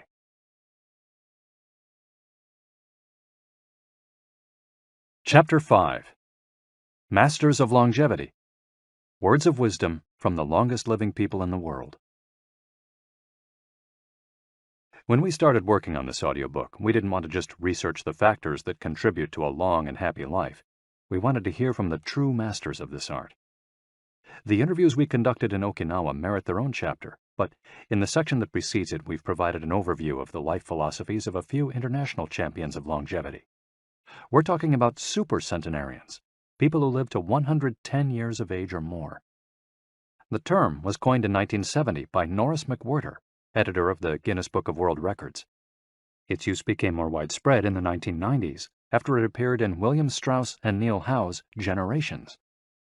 Today, there are an estimated 300 to 450 super centenarians in the world, although the age of only around 75 of them has been confirmed. They aren't superheroes, but we could see them as such for having spent far more time on this planet than the average life expectancy would predict. Given the rise in life expectancy around the world, the number of supercentenarians might also increase. A healthy and purposeful life could help us join their ranks. Let's take a look at what a few of them have to say. Misao Okawa, 117. Eat and sleep, and you'll live a long time. You have to learn to relax. According to the Gerontology Research Group, until April 2015, the oldest living person in the world was Misao Okawa, who passed away in a care facility in Osaka, Japan after living for 117 years, 27 days. The daughter of a textile merchant, she was born in 1898, when Spain lost its colonies in Cuba and the Philippines, and the United States annexed Hawaii and launched Pepsi-Cola. Until she was 110, this woman, who lived in 3 different centuries, cared for herself unassisted. When specialists asked about her self-care routine, Misao answered simply, eating sushi and sleeping, to which we should add having a tremendous thirst for life. When they inquired about her secret for longevity, she answered with a smile, "I ask myself the same thing." Proof that Japan continues to be a factory of long life. In July of the same year, Sakari Momoi passed away at 112 years and 150 days old. At the time, he was the oldest man in the world, though he was younger than 57 women. Maria Capovilla, 116. I've never eaten meat in my life. Born in Ecuador in 1889, Maria Capovilla was recognized by Guinness as the world's oldest person. She died of pneumonia in 2006 at 116 years and 347 days old, leaving behind 3 children, 12 grandchildren, and 20 great and great-great-grandchildren. She gave one of her last interviews at age 107, sharing her memories and her thoughts. I'm happy, and I give thanks to God who keeps me going. I never thought I'd live so long. I thought I'd die long ago. My husband, Antonio Capovilla, was the captain of a ship. He passed away at 84. We had 2 daughters and a son, and now I have many grandchildren and great-grandchildren. Things were better back in the old days. People behaved better. We used to dance, but we were more restrained. There was this one song I loved dancing to, Maria by Luis Alarcón. I still remember most of the words. I also remember many prayers and say them every day. I like the waltz, and can still dance it. I also still make crafts. I do some of the things I did when I was in school. When she had finished recalling her past, she began to dance, one of her great passions, with an energy that made her seem decades younger. When asked about her secret for longevity, she responded simply, I don't know what the secret to long life is. The only thing I do is I've never eaten meat in my life. I attribute it to that. Jean Calment, 122. Everything's fine. Born in Arles, France, in February 1875, Jean Calment lived until August 4, 1997, making her, at 122, the oldest person of verified age in history. She jokingly said that she competed with Methuselah, and there is no question that she broke numerous records as she went on celebrating birthdays. She died of natural causes at the end of a happy life, during which she denied herself almost nothing. She rode a bicycle until she turned 100. She lived on her own until 110, when she agreed to move into a nursing home after accidentally starting a small fire in her apartment. She stopped smoking at 120 when her cataracts started making it hard for her to bring a cigarette to her lips. One of her secrets may have been her sense of humor.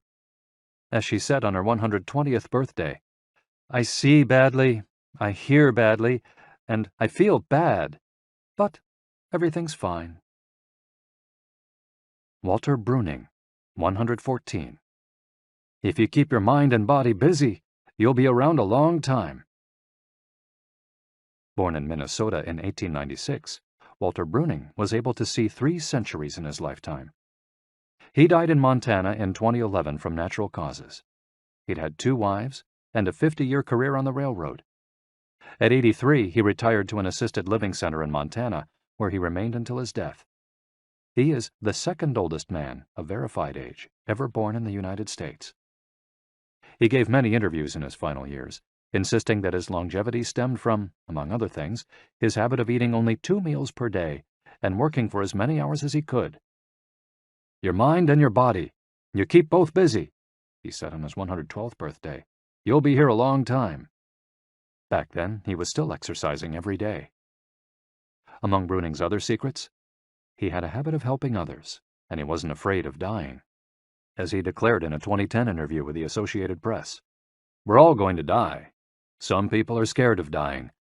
Never be afraid to die, because you're born to die. Before passing away in 2011, he is said to have told a pastor that he'd made a deal with God. If he wasn't going to get better, it was time to go. Alexander Emich, 111. I just haven't died yet. Born in Poland in 1903, Alexander Emich was a chemist and parapsychologist residing in the United States who, after the death of his predecessor in 2014, became the oldest man of authenticated age in the world. Emich himself died a year thereafter, in June of that year, leaving behind a long life rich with experiences. Emich attributed his longevity to, among other things, never drinking alcohol. "It's not as though I'd won the Nobel Prize," he said upon being declared the world's oldest man. "I never thought I'd get to be so old." When asked about his secret to living so long, his answer was, "I don't know. I just haven't died yet." Ikigai artists. The secret to long life, however, is not held by supercentenarians alone. There are many people of advanced age who, though they haven't made it into Guinness World Records, offer us inspiration and ideas for bringing energy and meaning to our lives. Artists, for example, who carry the torch of their Ikigai instead of retiring, have this power. Art, in all its forms, is an Ikigai that can bring happiness and purpose to our days. Enjoying or creating beauty is free, and something all human beings have access to. Hokusai, the Japanese artist who made woodblock prints in the ukiyo-e style and lived for 88 years, from the mid-18th to the mid-19th century, added this postscript to the first edition of his 100 Views of Mount Fuji. "All that I have produced before the age of 70 is not worth being counted. It is at the age of 73 that I have somewhat begun to understand the structure of true nature, of animals and grasses, and trees and birds, and fishes and insects. Consequently, at 80 years of age, I shall have made still more progress. At 90, I hope to have penetrated into the mystery of things. At 100 years of age, I should have reached decidedly a marvelous degree. And when I shall be 110, all that I do, every point and every line, shall be instinct with life." Following is our collection of some of the most inspirational words from artists interviewed by Camille Sweeney for the New York Times.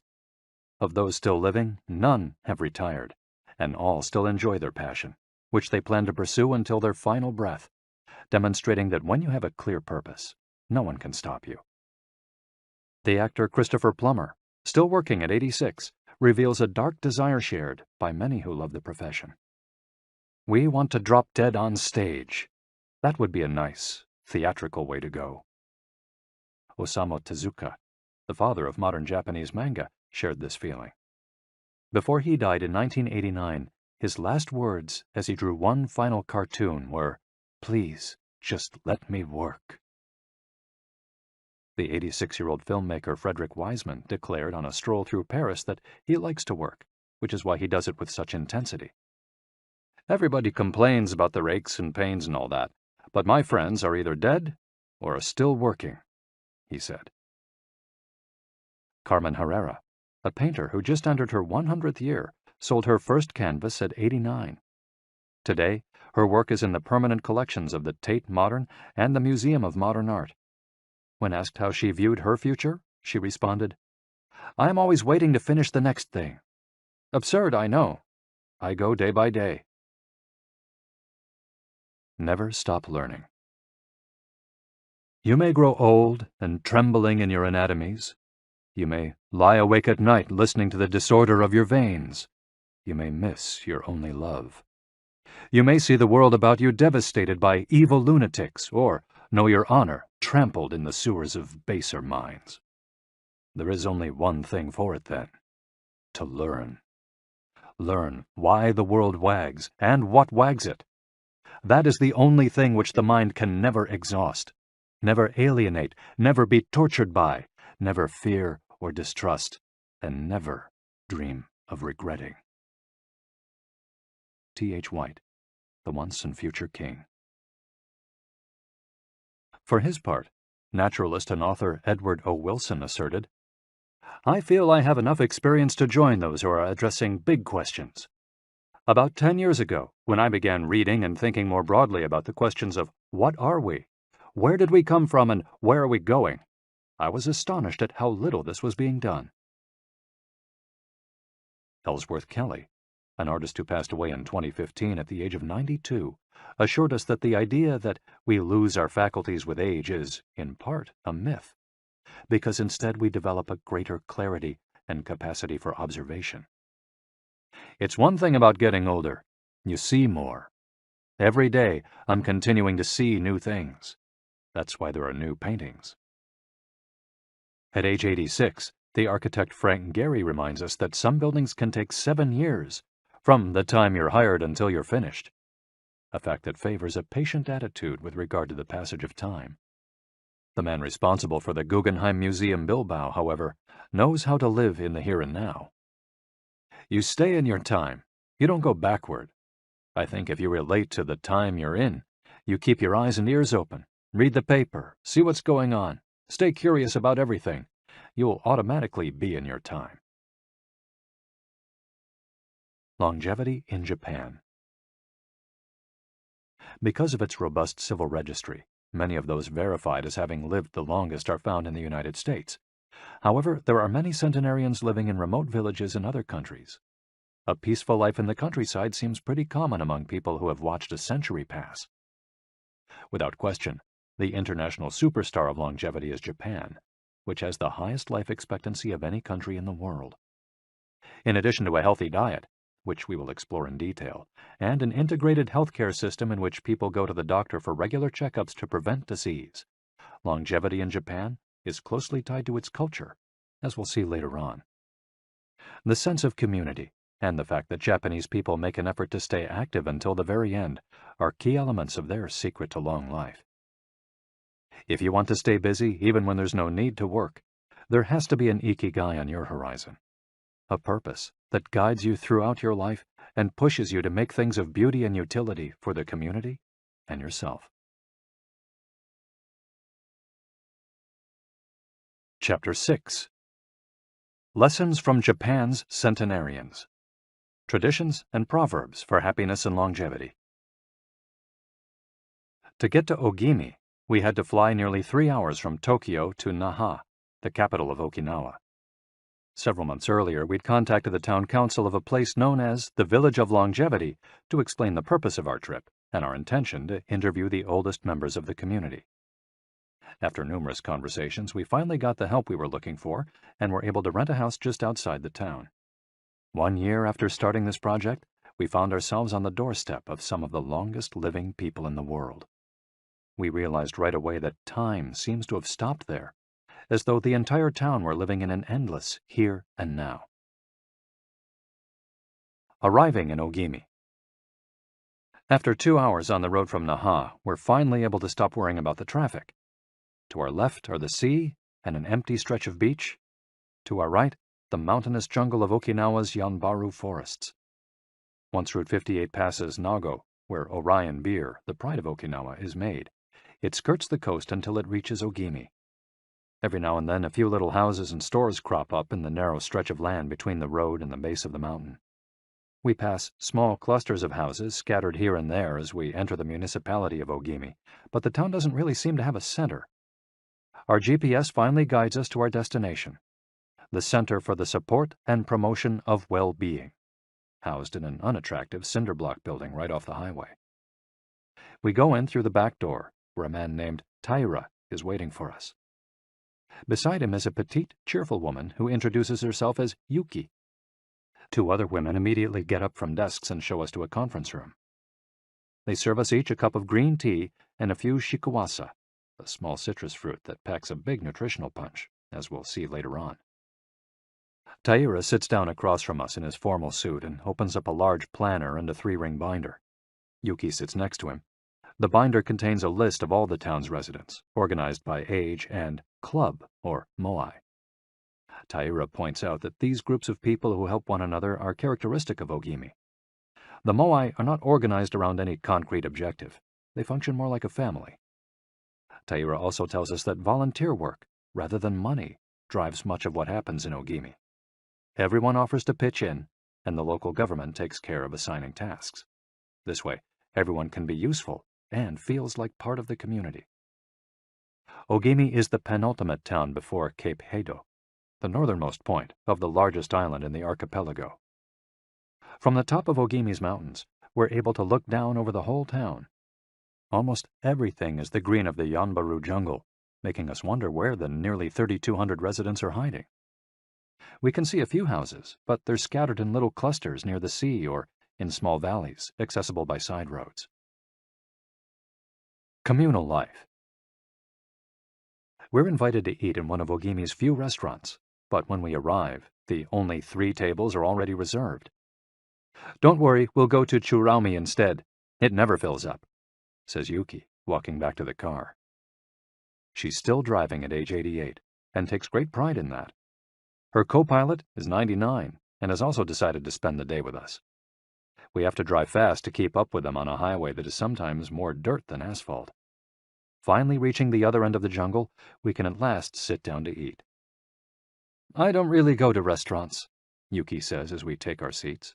"Almost everything I eat comes from my vegetable garden, and I buy my fish from Tanaka, who's been my friend forever." The restaurant is right by the sea, and seems like something from the planet Tatooine from Star Wars. The menu boasts in large letters that it serves slow food, prepared with organic vegetables grown in the town. "But really," Yuki continues, "food is the least important thing." She is extroverted and rather pretty. She likes to talk about her role as the director of several associations run by the local government.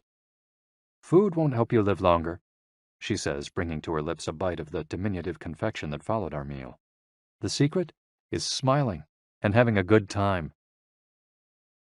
There are no bars and only a few restaurants in Ogimi, but those who live there enjoy a rich social life that revolves around community centers.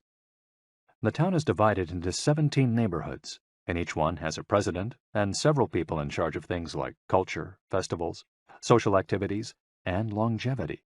Residents pay close attention to this last category. We're invited to the community center of one of the 17 neighborhoods. It's an old building right next to one of the mountains of the Yanbaru jungle, home to Bunagaya, the town's iconic sprites. The Bunagaya spirits of the Yanbaru jungle. Bunagaya are magical creatures that inhabit the Yanbaru jungle near Ogimi and its surrounding towns. They manifest as children with long red hair and like to hide in the jungle's kajumaru, banyan trees, and go fishing on the beach. Many of Okinawa's stories and fables are about Bunagaya sprites. They're mischievous, playful, and unpredictable. Locals say that the Bunagaya love the mountains, rivers, sea, trees, earth, wind, and animals, and that if you want to befriend them, you have to show respect for nature. A birthday party. When we arrive at the neighborhood's community center, we're greeted by a group of about 20 people who proudly proclaim, "The youngest among us is 83.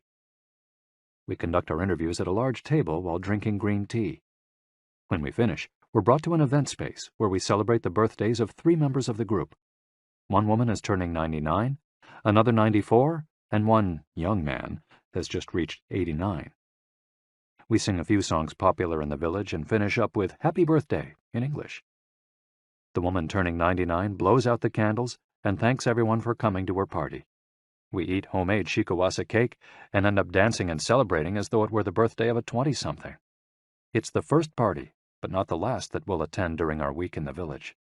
We'll also do karaoke with a group of seniors who sing better than we do, and attend a traditional festival with local bands, dancers, and food stands at the foot of a mountain.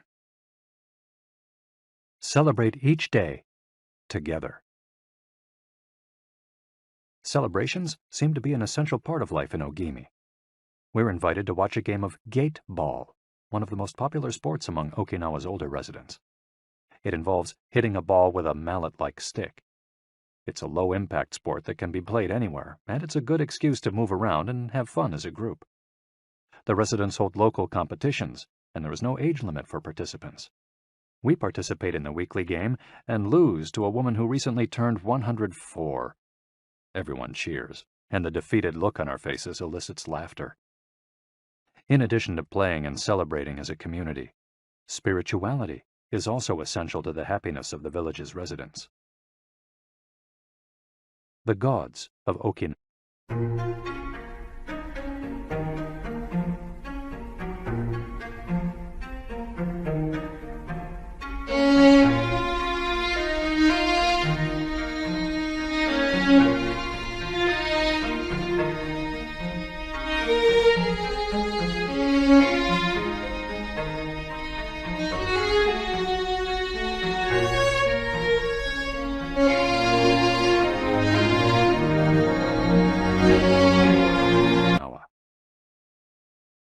The main religion in Okinawa is known as Ryukyu Shinto.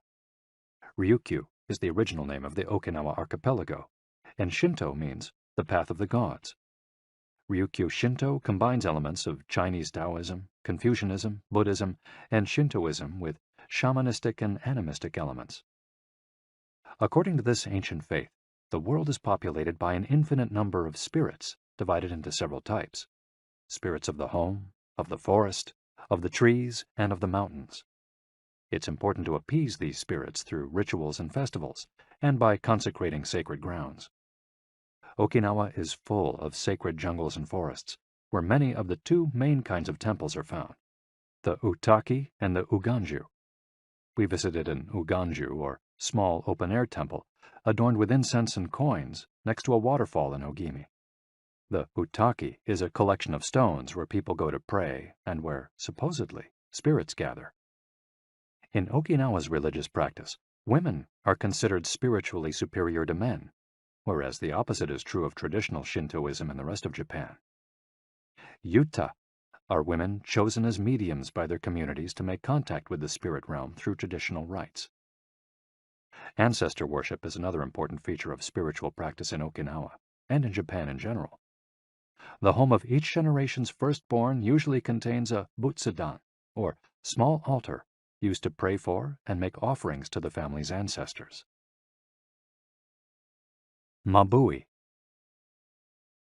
Every person has an essence, or mabui. This mabui is our spirit and the source of our life force. It is immortal and makes us who we are. Sometimes the mabui of someone who has died is trapped in the body of a living person. This situation requires a separation ritual to free the mabui of the deceased. It often happens when a person dies suddenly, especially at a young age, and his or her mabui does not want to move on to the realm of the dead. A mabui can also be passed from person to person by physical contact. A grandmother who leaves her granddaughter a ring transfers a part of her mabui to her. Photographs can also be a medium for passing mabui among people. The older, the stronger. Looking back, our days in Ogimi were intense but relaxed, sort of like the lifestyle of the locals, who always seemed to be busy with important tasks, but who, upon closer inspection, did everything with a sense of calm. They were always pursuing their Ikigai, but they were never in a rush. Not only did they seem to be happily busy, but we also noticed that they followed the other principles for happiness that Washington Burnap stated 200 years ago. The grand essentials to happiness in this life are something to do, something to love, and something to hope for. On our last day, we went to buy gifts at a small market at the edge of town. The only things sold there are local vegetables, green tea, and shikawasa juice, along with bottles of water from a spring hidden in the Yanburu forests, bearing labels that read, "Longevity Water." We bought ourselves some of this longevity water and drank it in the parking lot, looking out over the sea and hoping that the little bottles that promised a magic elixir would bring us health and long life, and would help us find our own Ikigai. Then we took a photo with a statue of Abunagaya and walked up to it one last time to read the inscription. A declaration from the town where people live longest. At 80, I am still a child. When I come to see you at 90, send me away to wait until I am 100. The older, the stronger. Let us not depend too much on our children as we age. If you seek long life and health, you are welcome in our village, where you will be blessed by nature, and together we will discover the secret to longevity. April 23, 1993, Ogimi Federation of Senior Citizens Clubs. The interviews. Over the course of a week, we conducted a total of 100 interviews, asking the eldest members of the community about their life philosophy, their Ikigai, and the secrets to longevity. We filmed these conversations with 2 cameras for use in a little documentary, and chose a few especially meaningful and inspiring statements to include in this section of the audiobook. 1. Don't worry. The secret to a long life is not to worry, and to keep your heart young. Don't let it grow old. Open your heart to people with a nice smile on your face. If you smile and open your heart, your grandchildren and everyone else will want to see you. The best way to avoid anxiety is to go out in the street and say hello to people. I do it every day. I go out there and say hello and see you later. Then I go home and care for my vegetable garden. In the afternoon, I spend time with friends. Here, everyone gets along. We try not to cause problems. Spending time together and having fun is the only thing that matters. 2. Cultivate good habits. I feel joy every morning waking up at 6 and opening the curtains to look out at my garden where I grow my own vegetables.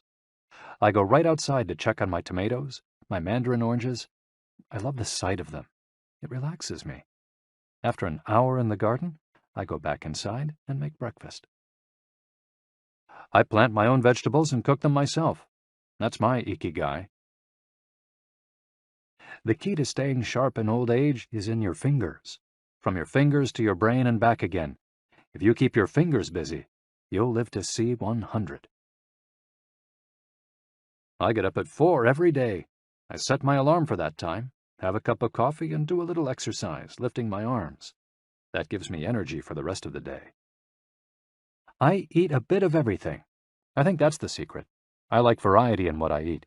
I think it tastes better. Working. If you don't work, your body breaks down. When I wake up, I go to the Butsudan and light incense. You have to keep your ancestors in mind. It's the first thing I do every morning. I wake up every day at the same time, early, and spend the morning in my vegetable garden. I go dancing with my friends once a week. I do exercise every day, and every morning I go for a little walk. I never forget to do my Taiso exercises when I get up. Eating vegetables, it helps you live longer. To live a long time, you need to do 3 things. Exercise to stay healthy, eat well, and spend time with people. 3. Nurture your friendships every day. Getting together with my friends is my most important Ikigai. We all get together here and talk. It's very important. I always know I'll see them all here tomorrow, and that's one of my favorite things in life. My main hobby is getting together with friends and neighbors. Talking each day with the people you love. That's the secret to a long life. I say hello and see you later to the children on their way to school and wave at everyone who goes by me in their car. Drive safely, I say. Between 7:20 a.m. and 8:15 a.m., I'm outside on my feet the whole time, saying hello to people. Once everyone's gone, I go back inside. Chatting and drinking tea with my neighbors. That's the best thing in life. And singing together. I wake up at 5 every morning, leave the house, and walk to the sea. Then I go to a friend's house and we have tea together. That's the secret to a long life, getting together with people and going from place to place. 4. Live an unhurried life. My secret to a long life is always saying to myself, slow down and relax. You live much longer if you're not in a hurry. I make things with wicker. That's my Ikigai. The first thing I do when I wake up is pray. Then I do my exercises and eat breakfast. At 7, I calmly start working on my wicker. When I get tired at 5, I go visit my friends. Doing many different things every day. Always staying busy but doing one thing at a time without getting overwhelmed. The secret to long life is going to bed early, waking up early, and going for a walk. Living peacefully and enjoying the little things. Getting along with your friends. Spring, summer, fall, winter. Enjoying each season happily. 5. Be optimistic. Every day I say to myself, today will be full of health and energy. Live it to the fullest. I'm 98, but consider myself young. I still have so much to do. Laugh. Laughter is the most important thing. I laugh wherever I go. I'm going to live to be 100. Of course I am. It's a huge motivation for me. Dancing and singing with your grandchildren is the best thing in life. I feel very fortunate to have been born here. I give thanks for it every day. The most important thing in Ogimi, in life, is to keep smiling. I do volunteer work to give back to the village a bit of what it has given to me. For example, I use my car to help friends get to the hospital. There's no secret to it. The trick is just to live. Keys to the Ogimi lifestyle. 100% of the people we interviewed keep a vegetable garden, and most of them also have fields of tea, mangoes, shikawasa, and so on. All belong to some form of neighborhood association where they feel cared for as though by family. They celebrate all the time, even little things. Music, song, and dance are essential parts of daily life. They have an important purpose in life, or several. They have an Ikigai, but they don't take it too seriously. They're relaxed and enjoy all that they do. They are very proud of their traditions and local culture. They are passionate about everything they do, however insignificant it might seem. Locals have a strong sense of yui ma'aru, recognizing the connection between people. They help each other with everything from work in the fields, harvesting sugarcane or planting rice, to building houses and municipal projects. Our friend Miyagi, who ate dinner with us on our last night in town, told us that he was building a new home with the help of all his friends, and that we could stay there the next time we were in Ogimi. They are always busy, but they occupy themselves with tasks that allow them to relax. We didn't see a single old grandpa sitting on a bench doing nothing. They're always coming and going, to sing karaoke, visit with neighbors, or play a game of gateball. Chapter 7. The Ikigai Diet. What the world's longest living people eat and drink. According to the World Health Organization, Japan has the highest life expectancy in the world, 85 years for men and 87.3 years for women. Moreover, it has the highest ratio of centenarians in the world, more than 520 for every million people, as of September 2016. While life expectancy in Japan is high overall, Okinawa exceeds the national average. Okinawa is one of the areas in Japan that were most affected by World War II. As a result not only of conflicts on the battlefield, but also of hunger and a lack of resources once the war ended, the average life expectancy was not very high during the 1940s and 1950s. As Okinawans recovered from the destruction, however, they came to be some of the country's longest living citizens. What secrets to long life do the Japanese hold? What is it about Okinawa that makes it the best of the best in terms of life expectancy? Experts point out that, for one thing, Okinawa is the only province in Japan without trains. Its residents have to walk or cycle when not driving. It's also the only province that has managed to follow the Japanese government's recommendation of eating less than 10 grams of salt per day. Okinawa's Miracle Diet. The mortality rate from cardiovascular disease in Okinawa is the lowest in Japan, and diet almost certainly has a lot to do with this. It's no coincidence that the Okinawa diet is so often discussed around the world at panels on nutrition. The most concrete and widely cited data on diet in Okinawa came from studies by Makoto Suzuki, a cardiologist at the University of Ryukyu, who has published more than 700 scientific articles on nutrition and aging in Okinawa since 1970. Bradley J. Wilcox and D. Craig Wilcox joined Makoto Suzuki's research team and published a book considered the Bible on the subject, The Okinawa Program. They reached the following conclusions. Locals eat a wide variety of foods, especially vegetables. Variety seems to be key. A study of Okinawa's centenarians showed that they ate 206 different foods, including spices, on a regular basis. They ate an average of 18 different foods each day, a striking contrast to the nutritional poverty of our fast food culture. They eat at least 5 servings of fruits and vegetables every day. At least 7 types of fruits and vegetables are consumed by Okinawans on a daily basis. The easiest way to check if there's enough variety on your table is to make sure you're eating the rainbow. A table featuring red peppers, carrots, spinach, cauliflower, and eggplant, for example, offers great color and variety. Vegetables, potatoes, legumes, and soy products, such as tofu, are the staples of an Okinawan's diet. More than 30% of their daily calories come from vegetables. Grains are the foundation of their diet. Japanese people eat white rice every day, sometimes adding noodles. Rice is the primary food in Okinawa as well. They rarely eat sugar. And if they do, it's cane sugar. We drove through several sugarcane fields every morning on our way to Ogimi, and even drank a glass of cane juice at Nakijin Castle. Beside the stall selling the juice was a sign describing the anti-carcinogenic benefits of sugarcane. In addition to these basic dietary principles, Okinawans eat fish an average of 3 times per week.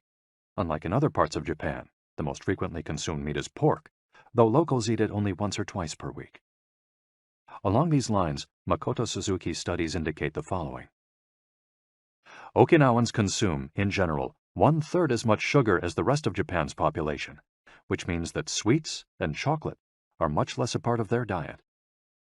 They also eat practically half as much salt as the rest of Japan, 7 grams per day compared to an average of 12. They consume fewer calories, an average of 1,785 per day, compared to 2,068 in the rest of Japan. In fact, low caloric intake is common among the 5 blue zones. Hara-hachi-bu. This brings us back to the 80% rule we mentioned in the first chapter, a concept known in Japanese as hara-hachi-bu. It's easy to do. When you notice you're almost full but could have a little more, just stop eating. One easy way to start applying the concept of hara-hachi-bu is to skip dessert, or to reduce portion size. The idea is to still be a little bit hungry when you finish. This is why portion size tends to be much smaller in Japan than in the West. Food isn't served as appetizers, main courses, and dessert. Instead, it's much more common to see everything presented at once on small plates. One with rice, another with vegetables, a bowl of miso soup, and something to snack on. Serving food on many small plates makes it easier to avoid eating too much and facilitates the varied diet discussed at the beginning of this chapter. Hara-hachi-bu is an ancient practice. The 12th century book on Zen Buddhism, Zazen Youjinki, recommends eating 2/3 as much as you might want to. Eating less than one might want is common among all Buddhist temples in the East. Perhaps Buddhism recognized the benefits of limiting caloric intake more than 9 centuries ago. So, eat less to live longer? Few would challenge this idea. Without taking it to the extreme of malnutrition, of course, eating fewer calories than our bodies ask for seems to increase longevity. The key to staying healthy while consuming fewer calories is eating foods with a high nutritional value, especially superfoods, and avoiding those that add to our overall caloric intake but offer little to no nutritional value. The calorie restriction we've been discussing is one of the most effective ways to add years to your life. If the body regularly consumes enough or too many calories, it gets lethargic and starts to wear down, expending significant energy on digestion alone. Another benefit of calorie restriction is that it reduces levels of IGF-1, insulin-like growth factor 1, in the body. IGF-1 is a protein that plays a significant role in the aging process. It seems that one of the reasons humans and animals age is an excess of this protein in their blood. Whether calorie restriction will extend lifespan in humans is not yet known, but data increasingly indicate that moderate calorie restriction with adequate nutrition has a powerful protective effect against obesity, type 2 diabetes, inflammation, hypertension, and cardiovascular disease, and reduces metabolic risk factors associated with cancer. An alternative to following the 80% rule on a daily basis is to fast for 1 or 2 days each week. The 5-2, or fasting diet, recommends 2 days of fasting, consuming fewer than 500 calories every week, and eating normally on the other 5 days. Among its many benefits, fasting helps cleanse the digestive system and allows it to rest. 15 natural antioxidants found in the Okinawan diet. Antioxidants are molecules that slow down the oxidation process in cells, neutralizing the free radicals that cause damage and accelerate aging. The antioxidant power of green tea, for example, is well known and will be discussed later at greater length. Because they are rich in antioxidants and are eaten nearly every day in the region, these 15 foods are considered keys to Okinawan vitality. Tofu, miso, tuna, carrots, goya, a bitter melon, kombu, sea kelp, cabbage, nori, seaweed, onion, soy sprouts, hechima, a cucumber-like gourd, soybeans, boiled or raw, sweet potato, peppers, and sanpin-cha, jasmine tea. Sanpin-cha, the reigning infusion in Okinawa. Okinawans drink more sanpin-cha, a mix of green tea and jasmine flowers, than any other kind of tea. The closest approximation in the West would be the jasmine tea that usually comes from China. A 1988 study conducted by Hiroko Sho at the Okinawa Institute of Science and Technology indicates that jasmine tea reduces blood cholesterol levels. Sanpin-cha can be found in many different forms in Okinawa and is even available in vending machines. In addition to all the antioxidant benefits of green tea, it boasts the benefits of jasmine, which include reducing the risk of heart attack, strengthening the immune system, helping relieve stress, lowering cholesterol. Okinawans drink an average of 3 cups of sanpin-cha every day. It might be hard to find exactly the same blend in the West, but we can drink jasmine tea, or even a high-quality green tea instead. The secrets of green tea. Green tea has been credited for centuries with significant medicinal properties. Recent studies have confirmed its many benefits and have attested to the importance of this ancient plant in the longevity of those who drink it often. Originally from China, where it's been consumed for millennia, green tea didn't make its way to the rest of the world until just a few centuries ago. Unlike other teas, and as a result of being air-dried without fermentation, it retains its active elements even after being dried and crumbled. It offers meaningful health benefits such as controlling cholesterol, lowering blood sugar levels, improving circulation, protection against the flu, vitamin C, promoting bone health, fluoride, protection against certain bacterial infections, protection against UV damage, cleansing, and diuretic effects. White tea, with its high concentration of polyphenols, may be even more effective against aging. In fact, it's considered to be the natural product with the greatest antioxidant power in the world, to the extent that 1 cup of white tea might pack the same punch as a dozen glasses of orange juice. In summary, drinking green or white tea every day can help us reduce the free radicals in our bodies, keeping us young longer. The powerful shikuwasa. Shikuwasa is the citrus fruit par excellence of Okinawa, and Ogimi is its largest producer in all of Japan. The fruit is extremely acidic. It's impossible to drink shikuwasa juice without diluting it first with water.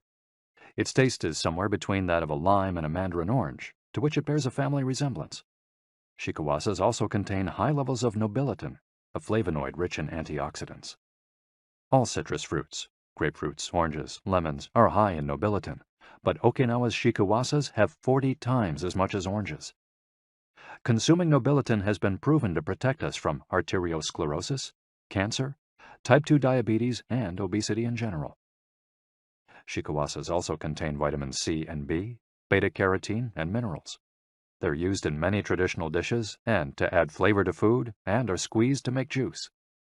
While conducting research at the birthday parties of the town's grandparents, we were served shikuwasa cake. The antioxidant canon for Westerners. In 2010, the UK's Daily Mirror published a list of foods recommended by experts to combat aging. Among these foods readily available in the West are vegetables, such as broccoli and chard, for their high concentration of water, minerals, and fiber. Oily fish, such as salmon, mackerel, tuna, and sardines, for all the antioxidants in their fat. Fruits, such as citrus, strawberries, and apricots. They're an excellent source of vitamins and help eliminate toxins from the body. Berries, such as blueberries and goji berries. They're rich in phytochemical antioxidants. Dried fruits, which contain vitamins and antioxidants and give you energy. Grains, such as oats and wheat, which give you energy and contain minerals. Olive oil, for its antioxidant effects that show in your skin. Red wine, in moderation, for its antioxidant and vasodilatory properties. Foods that should be eliminated are refined sugar and grains, processed baked goods, and prepared foods, along with cow's milk and all its derivatives. Following this diet will help you feel younger and slow the process of premature aging. Chapter 8. Gentle Movements, Longer Life. Exercises from the East that promote health and longevity. Studies from the Blue Zone suggest that the people who live the longest are not the ones who do the most exercise, but rather the ones who move the most. When we visited Ogimi, the village of longevity, we discovered that even people over 80 and 90 years old are still highly active. They don't stay at home looking out the window or reading the newspaper. Ogimi's residents walk a lot, do karaoke with their neighbors, get up early in the morning, and as soon as they've had breakfast, or even before, head outside to weed their gardens. They don't go to the gym or exercise intensely, but they almost never stop moving in the course of their daily routines. As easy as getting out of your chair. Metabolism slows down 90% after 30 minutes of sitting. The enzymes that move the bad fat from your arteries to your muscles, where it can get burned off, slow down. And after 2 hours, good cholesterol drops 20%. Just getting up for 5 minutes is going to get things going again. These things are so simple they're almost stupid, says Gavin Bradley in a 2015 interview with Bridget Schulte for The Washington Post. Bradley is one of the preeminent experts on the subject, and the director of an international organization dedicated to building awareness of how detrimental sitting all the time can be to our health. If we live in a city, we might find it hard to move in natural and healthy ways every day, but we can turn to exercises that have proven for centuries to be good for the body. The Eastern disciplines for bringing body, mind, and soul into balance have become quite popular in the West, but in their countries of origin, they've been used for ages to promote health. Yoga, originally from India, though very popular in Japan, and China's Qigong and Tai Chi, among other disciplines, seek to create harmony between a person's body and mind so they can face the world with strength, joy, and serenity. They're touted as elixirs of youth, and science has endorsed the claim. These gentle exercises offer extraordinary health benefits and are particularly appropriate for older individuals who have a harder time staying fit. Tai Chi has been shown, among other things, to slow the development of osteoporosis and Parkinson's disease, to increase circulation, and to improve muscle tone and flexibility. Its emotional benefits are just as important. It's a great shield against stress and depression. You don't need to go to the gym for an hour every day or run marathons. As Japanese centenarians show us, all you need is to add movement to your day. Practicing any of these Eastern disciplines on a regular basis is a great way to do so. An added benefit is that they all have well-defined steps, and as we heard in Chapter 4, disciplines with clear rules are good for flow. If you don't like any of these disciplines, feel free to choose a practice that you love and that makes you move. Following, we'll take a look at some of the practices that promote health and longevity. But first, a little appetizer, a singularly Japanese exercise for starting your day. Radio Taiso. This morning warm-up has been around since before World War II. The radio part of its name is from when the instructions for each exercise were transmitted over the radio, but today people usually do these movements while tuned to a television channel or internet video demonstrating the steps. One of the main purposes of doing radio Taiso is to promote a spirit of unity among participants. The exercises are always done in groups, usually in schools before the start of classes, and in businesses before the workday begins. Statistics show that 30% of Japanese practice radio Taiso for a few minutes every morning. But radio Taiso is one thing that almost everyone we interviewed in Ogimi had in common.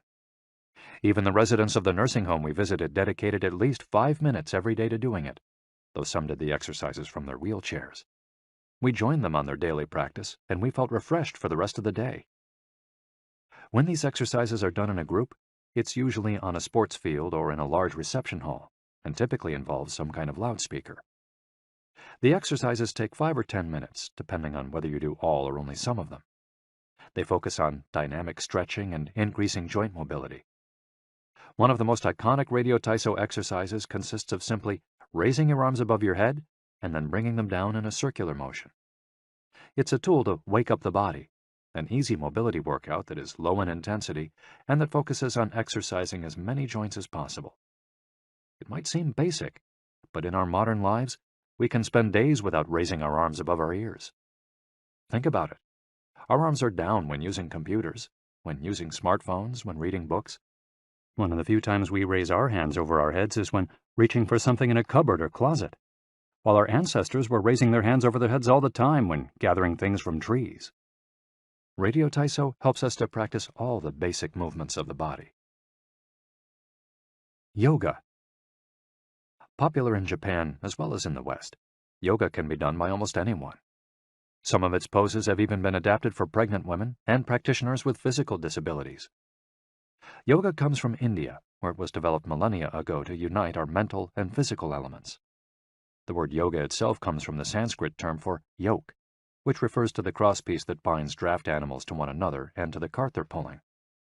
Yoga strives to unite body and mind in the same way, guiding us toward a healthy lifestyle in harmony with the world around us.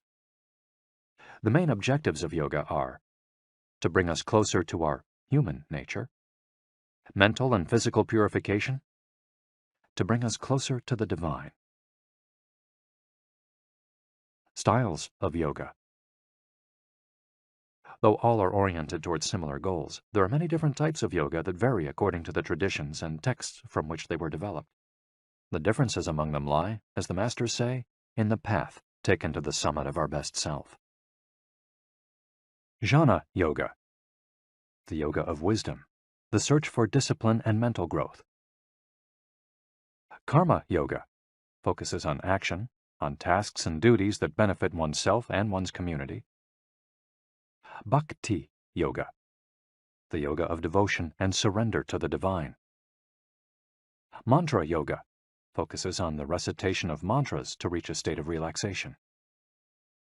Kundalini Yoga combines diverse steps to reach the desired mental state. Raja Yoga, also known as the royal path, encompasses a range of steps geared toward achieving communion with oneself and others. Hatha Yoga, the most widespread form in the West and Japan, characterized by asanas, or poses, combined in a quest for balance. How to do a sun salutation. The sun salutation is one of the most iconic exercises in Hatha Yoga. To do it, you simply have to follow these 12 basic movements. 1. With your feet together, stand up straight, but keep your muscles relaxed. Exhale. 2. Place the palms of your hands together in front of your chest. From this position, inhale as you raise your arms above your head and bend backwards slightly. 3. Exhale as you bend forward until you touch the ground with the palms of your hands, without bending your knees. 4. Stretch one leg back to touch the floor with the tips of your toes. Inhale. 5. Bring the other leg back, keeping your legs and arms straight as you hold your breath. 6. As you exhale, bend your arms and bring your chest to the ground, and then forward, resting your knees on the ground. 7.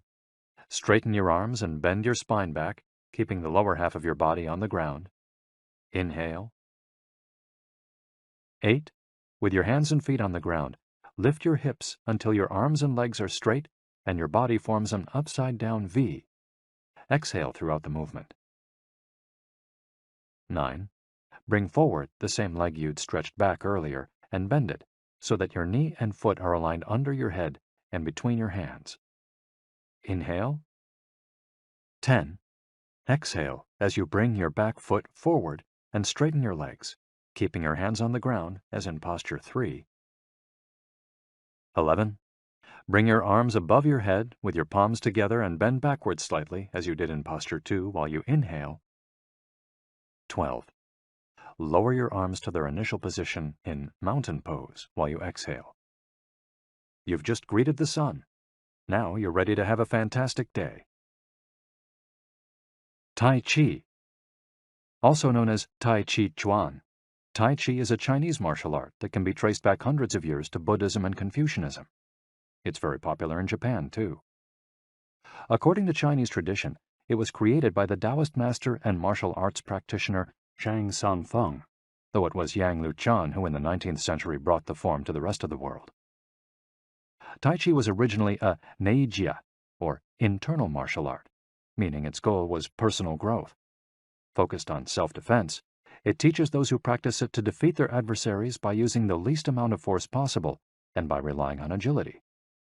Tai Chi, which was also seen as a means of healing body and mind, would go on to be used more frequently to foster health and inner peace.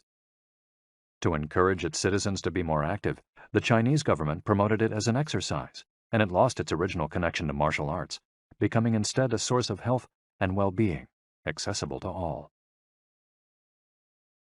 Styles of Tai Chi. There are different schools and styles of Tai Chi. The following are the best known. Chen style alternates between slow movements and explosive ones. Yang style, the most widespread of the forms, characterized by slow, fluid movements. Wu style utilizes small, slow, deliberate movements. Hao style, centered on internal movements, with almost microscopic external movements, one of the least practiced forms of Tai Chi, even in China. Despite their differences, these styles all have the same objectives. 1. To control movement through stillness. 2. To overcome force through finesse. 3. To move second and arrive first. 4. To know yourself and your opponent. The 10 basic principles of Tai Chi. According to the master Yang Cheng Fu, the correct practice of Tai Chi follows 10 basic principles. 1. Elevate the crown of your head and focus all your energy there. 2. Tighten your chest and expand your back to lighten your lower body. 3. Relax your waist and let it guide your body. 4. Learn to differentiate between heaviness and lightness, knowing how your weight is distributed. 5. Relax the shoulders to allow free movement of the arms and promote the flow of energy. 6. Value the agility of the mind over the strength of the body. 7. Unify the upper and lower body so they act in concert. 8. Unify the internal and the external to synchronize mind, body, and breath.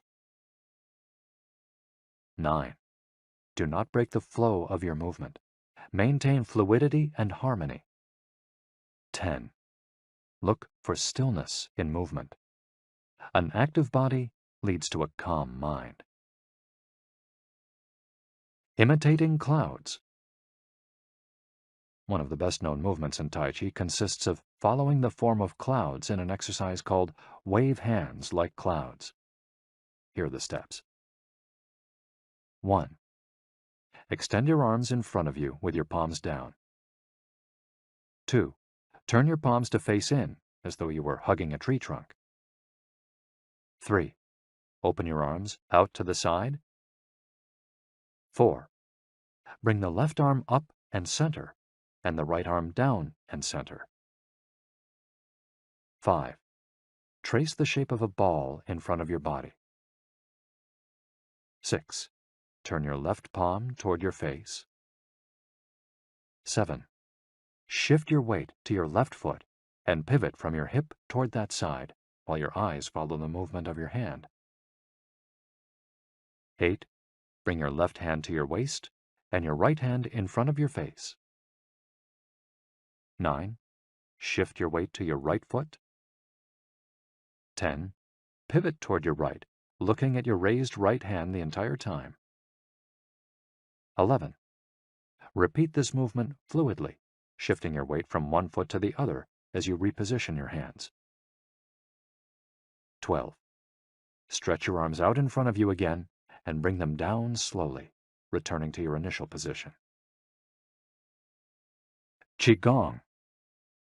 also known as Qi Kung. Its name combines Qi, life force or energy, and Gong, work, indicating that the form works with the individual's life force. Though relatively modern, especially under its current name, the art of Qigong is based on the Tao Yin, an ancient art meant to foster mental and physical well-being. The practice began to appear in reports on training in martial arts at the beginning of the 20th century, and by the 1930s was being used in hospitals. The Chinese government later popularized it, as it had done with Tai Chi. Qigong involves static and dynamic physical exercises that stimulate respiration in a standing, seated, or reclined position. There are many different styles of Qigong, but all of them seek to strengthen and regenerate Qi. Though its movements are typically gentle, the practice is intense. Benefits of Qigong. According to numerous international scientific studies, Qigong, like Tai Chi and yoga, offers significant health benefits. The following stand out among those proven through scientific research, as observed by Dr. Kenneth M. Sancer of San Francisco's Qigong Institute in his article, Medicinal Applications of Qigong. Modification of brainwaves. Improved balance of sex hormones. Lower mortality rate from heart attacks. Lower blood pressure in patients with hypertension. Greater bone density. Better circulation. Deceleration of symptoms associated with senility. Greater balance and efficiency of bodily functions. Increased blood flow to the brain and greater mind-body connection. Improved cardiac function. Reduction in the secondary effects of cancer treatments. Practicing these arts not only keeps us in shape, it also helps extend our lives. Methods for practicing Qigong. In order to practice Qigong correctly, we should remember that our life energy flows through our whole body. We should know how to regulate its many parts. 1. Tiao Shen. Regulating the body by adopting the correct posture. It's important to be firmly rooted to the ground. 2. Tiao Shi. Regulating the breath until it is calm, steady, and peaceful. 3. Tiao Xin. Regulating the mind, the most complicated part, as it implies emptying the mind of thoughts. Tiao Qi. Regulating the life force through the regulation of the 3 prior elements so that it flows naturally. 5. Tiao Shen. Regulating the spirit. The spirit is both strength and root in battle, as Yang Juingming explains in The Essence of Taiji Qigong. In this way, the whole organism will be prepared to work together toward a single goal. The 5 elements of Qigong. One of Qigong's best-known exercises is a series representing the 5 elements: earth, water, wood, metal, and fire. This series of movements seeks to balance the 5 currents of energy in order to improve brain and organ function. There are several ways to do these movements. In this case, we're following the model of Professor Maria Isabel Garcia Monreal from the Qigong Institute in Barcelona. Earth. 1. Stand with your legs apart and your feet directly below your shoulders. 2. Turn your feet outwards slightly to straighten the posture. 3. Keep your shoulders relaxed and down and your arms loose at your sides, slightly away from your body. This is the Wu Qi, or rooted posture. 4. As you inhale, raise your arms in front of you until your hands are level with your shoulders, your palms facing down. 5. Exhale as you bend your knees and bring your arms down until your hands are level with your stomach, your palms facing in. 6. Hold this position for a few seconds, focusing on your breath. Water. Starting from earth posture, bend your knees into a squat, keeping your chest upright and exhaling throughout. 2. Press your coccyx downward to stretch your lumbar spine. 3. As you inhale, stand to return to earth posture. 4. Repeat twice for a total of 3. Wood. 1. Starting from earth posture, turn your palms upward and open your arms to the side, forming a circle as you inhale until your hands are level with your clavicle. Turn your hands so that your palms and elbows point downward while keeping your shoulders relaxed. 2. Reverse the movement as you exhale, making a downward circle with your arms until you reach your initial position. 3. Repeat twice for a total of 3. Metal. 1. Starting from earth posture, raise your arms until your hands are level with your sternum. 2. Turn your palms toward each other, about 4 inches apart, with your fingers relaxed and slightly separated, pointing upward. 3. As you inhale, move your hands away from each other until they are shoulder width apart. 4. As you exhale, bring your hands toward each other until they are back in position 2. 5. Repeat twice for a total of 3, observing the concentration of energy as you bring your hands together in front of your lungs. Fire. 1. Starting from earth posture, bring your hands level with your heart as you inhale, with one hand slightly above the other and your palms facing each other. 2. Rotate your hands to feel the energy of your heart. 3. Turn from your waist gently to the left, keeping your torso relaxed and your forearms parallel to the ground. 4. With your palms still facing each other, separate your hands, bringing one up until it is level with your shoulder and the other down in front of your abdomen. 5. Turn from your waist gently to the right, keeping your torso relaxed and your forearms parallel to the ground. 6. As you exhale, let your hands come back together in front of your heart. 7. With your palms still facing each other, separate your hands, bringing one up until it is level with your shoulder and the other down in front of your abdomen. Completing the series. 1. Starting from earth posture, inhale as you bring your hands level with your shoulders, palms facing down. 2. As you exhale, lower your arms to rest at your sides, returning to the initial Wu Qi posture. Shiatsu. Created in Japan in the early 20th century, principally for the treatment of arthritis, shiatsu also works on energy flow through the application of pressure with the thumbs and the palms of the hands. In combination with stretching and breathing exercises, it seeks to create equilibrium among the different elements of the body. The following quote is about the Tao Yin, a general term referring to the ancient arts meant to foster mental and physical well-being. It is not important that a Tao Yin have a name. He is imitating something or is engraved in jade. What is important is the technique and the essence of what is really practiced.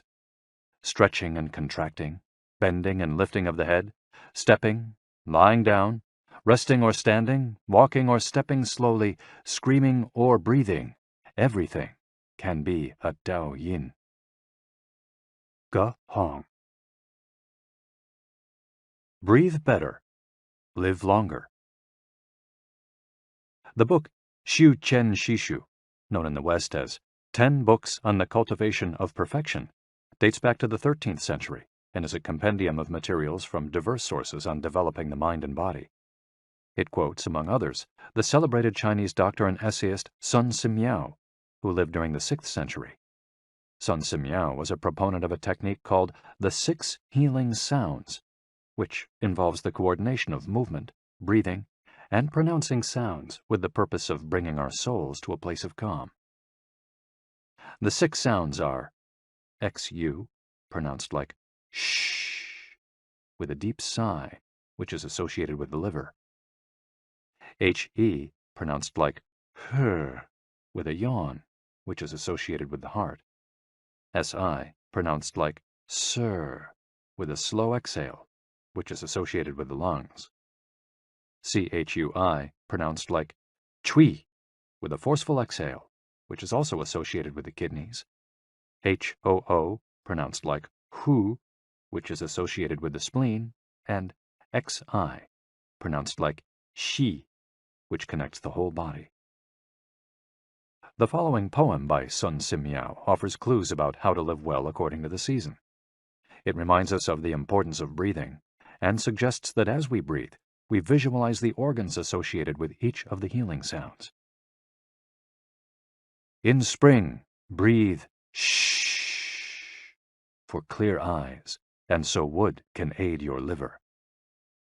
In summer, reach for her, so that heart and fire can be at peace. In fall, breathe sir to stabilize and gather metal, keeping the lungs moist. For the kidneys, next, breathe chui and see your inner waters calm. The triple heater needs your shi to expel all heat and troubles. In all 4 seasons, take deep breaths so your spleen can process food. And of course, avoid exhaling noisily. Don't let even your own ears hear you. The practice is most excellent and will help preserve your divine elixir. It might feel confusing to be presented with all the Eastern traditions we've introduced in this chapter. The takeaway is that they all combine a physical exercise with an awareness of our breath. These 2 components, movements and breath, help us to bring our consciousness in line with our body, instead of allowing our mind to be carried away by the sea of daily worries. Most of the time, we're just not aware enough of our breathing.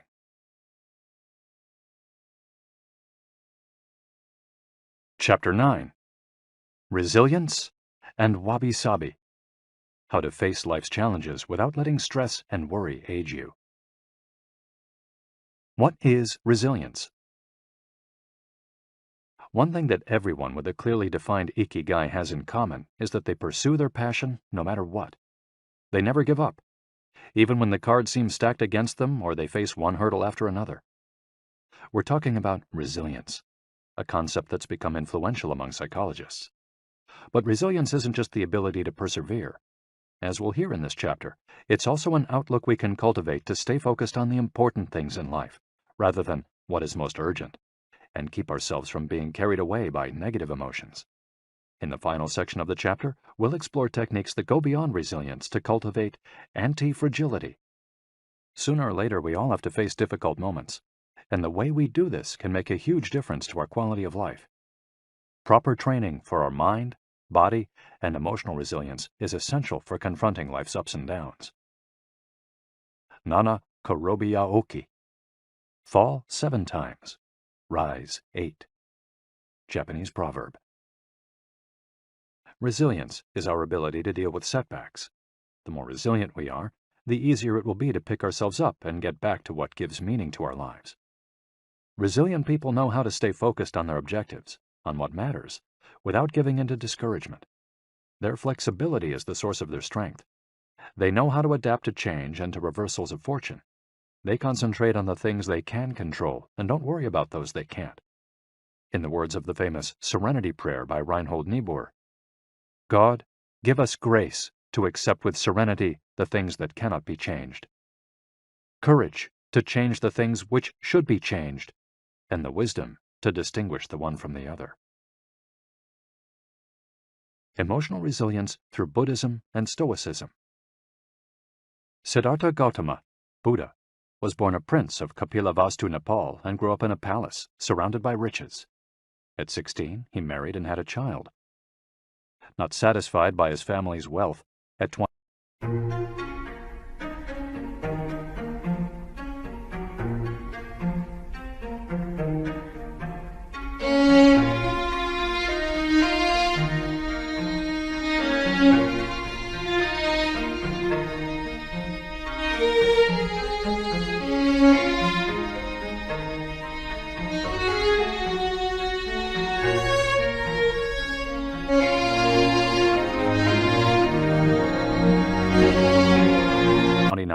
he decided to try a different lifestyle and ran away from the palace to live as an ascetic.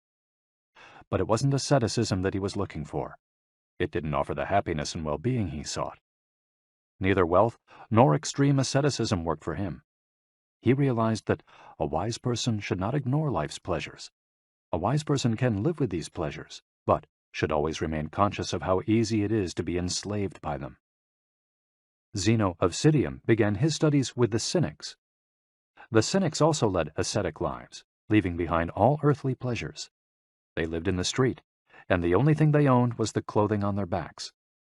Seeing that cynicism did not give him a sense of well-being, Zeno abandoned its teachings to found the school of Stoicism, which centers on the idea that there is nothing wrong with enjoying life's pleasures as long as they do not take control of your life as you enjoy them. You have to be prepared for those pleasures to disappear. The goal is not to eliminate all feelings and pleasures from our lives, as in cynicism, but to eliminate negative emotions. Since their inception, one of the objectives of both Buddhism and Stoicism has been to control pleasure, emotions, and desires. Though the philosophies are very different, both aim to curb our ego and control our negative emotions. Both Stoicism and Buddhism are, at their roots, methods for practicing well-being. According to Stoicism, our pleasures and desires are not the problem. We can enjoy them as long as they don't take control of us. The Stoics viewed those who were able to control their emotions as virtuous. What's the worst thing that could happen? We finally land our dream job, but after a little while we're already hunting for a better one. We win the lottery and buy a nice car, but then decide we can't live without a sailboat. We finally win the heart of the man or woman we've been pining for, and suddenly we find we have a wandering eye. People can be insatiable. The Stoics believe that these kinds of desires and ambitions are not worth pursuing. The objective of the virtuous person is to reach a state of tranquility, apatheia, the absence of negative feelings such as anxiety, fear, shame, vanity, and anger, and the presence of positive feelings such as happiness, love, serenity, and gratitude. In order to keep their minds virtuous, the Stoics practiced something like negative visualization. They imagined the worst thing that could happen in order to be prepared if certain privileges and pleasures were taken from them. To practice negative visualization, we have to reflect on negative events, but without worrying about them. Seneca, one of the richest men in ancient Rome, lived a life of luxury, but was, nonetheless, an active Stoic. He recommended practicing negative visualization every night before falling asleep. In fact, he not only imagined these negative situations, he actually put them into practice. For example, by living for a week without servants, or the food and drink he was used to as a wealthy man. As a result, he was able to answer the question, what's the worst thing that could happen? Meditating for healthier emotions. In addition to negative visualization and not giving in to negative emotions, another central tenet of Stoicism is knowing what we can control and what we can't, as we see in the Serenity Prayer. Worrying about things that are beyond our control accomplishes nothing. We should have a clear sense of what we can change and what we can't, which in turn will allow us to resist giving in to negative emotions. In the words of Epictetus, it's not what happens to you, but how you react that matters. In Zen Buddhism, meditation is a way to become aware of our desires and emotions, and thereby free ourselves from them. It's not simply a question of keeping the mind free of thoughts, but instead involves observing our thoughts and emotions as they appear, without getting carried away by them. In this way, we train our minds not to get swept up in anger, jealousy, or resentment. One of the most commonly used mantras in Buddhism focuses on controlling negative emotions. Om Mani Padme Hum, in which Om is the generosity that purifies the ego, Ma is the ethics that purifies jealousy, Ni is the patience that purifies passion and desire, Pad is the precision that purifies bias, Me is the surrender that purifies greed, and Hum is the wisdom that purifies hatred. The here and now and the impermanence of things. Another key to cultivating resilience is knowing in which time to live. Both Buddhism and Stoicism remind us that the present is all that exists, and it is the only thing we can control. Instead of worrying about the past or the future, we should appreciate things just as they are in the moment, in the now. The only moment in which you can be truly alive is the present moment. observes the Buddhist monk Thich Nhat Hanh. In addition to living in the here and now, the Stoics recommend reflecting on the impermanence of the things around us. The Roman Emperor Marcus Aurelius said that the things we love are like the leaves of a tree. They can fall at any moment with a gust of wind. He also said that changes in the world around us are not accidental, but rather form part of the essence of the universe, a rather Buddhist notion, in fact. We should never forget that everything we have and all the people we love will disappear at some point. This is something we should keep in mind, but without giving in to pessimism. Being aware of the impermanence of things does not have to make us sad. It should help us love the present moment and those who surround us. All things human are short-lived and perishable, Seneca tells us. The temporary, ephemeral, and impermanent nature of the world is central to every Buddhist discipline. Keeping this always in mind helps us avoid excessive pain in times of loss. Wabi-sabi and Ichigo-ichie. Wabi-sabi is a Japanese concept that shows us the beauty of the fleeting, changeable, and imperfect nature of the world around us. Instead of searching for beauty in perfection, we should look for it in things that are flawed, incomplete. This is why the Japanese place such value, for example, on an irregular or cracked teacup. Only things that are imperfect, incomplete, and ephemeral can truly be beautiful, because only those things resemble the natural world. A complementary Japanese concept is that of Ichigo-ichie, which could be translated as, "This moment exists only now and won't come again." It's heard most often in social gatherings as a reminder that each encounter, whether with friends, family, or strangers, is unique and will never be repeated, meaning that we should enjoy the moment and not lose ourselves in worries about the past or the future. The concept is commonly used in tea ceremonies, Zen meditation, and Japanese martial arts, all of which place emphasis on being present in the moment. In the West, we've grown accustomed to the permanence of the stone buildings and cathedrals of Europe, which sometimes gives us the sense that nothing changes, making us forget about the passage of time. Greco-Roman architecture adores symmetry, sharp lines, imposing facades, and buildings and statues of the gods that outlast the centuries. Japanese architecture, on the other hand, doesn't try to be imposing or perfect, because it is built in the spirit of wabi-sabi. The tradition of making structures out of wood presupposes their impermanence and the need for future generations to rebuild them. Japanese culture accepts the fleeting nature of the human being and everything we create. The grand shrine of Ise, for example, has been rebuilt every 20 years for centuries. The most important thing is not to keep the building standing for generations, but to preserve customs and traditions, things that can withstand the passage of time better than structures made by human hands. The key is to accept that there are certain things over which we have no control, like the passage of time and the ephemeral nature of the world around us. Ichigo-ichie teaches us to focus on the present and enjoy each moment that life brings us. This is why it's so important to find and pursue our Ikigai. Wabi-sabi teaches us to appreciate the beauty of imperfection as an opportunity for growth. Beyond resilience, anti-fragility. As the legend goes, the first time Hercules faced the Hydra, he despaired when he discovered that cutting off one of its heads meant that two would grow back in its place. He would never be able to kill the beast if it got stronger with every wound.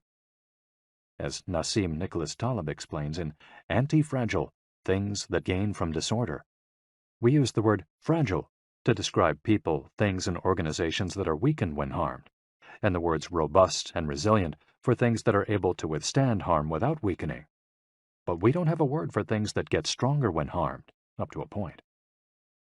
To refer to the kind of power possessed by the Hydra of Lerna, to talk about things that get stronger when they are harmed, Taleb proposed the term anti-fragile. Anti-fragility is beyond resilience or robustness.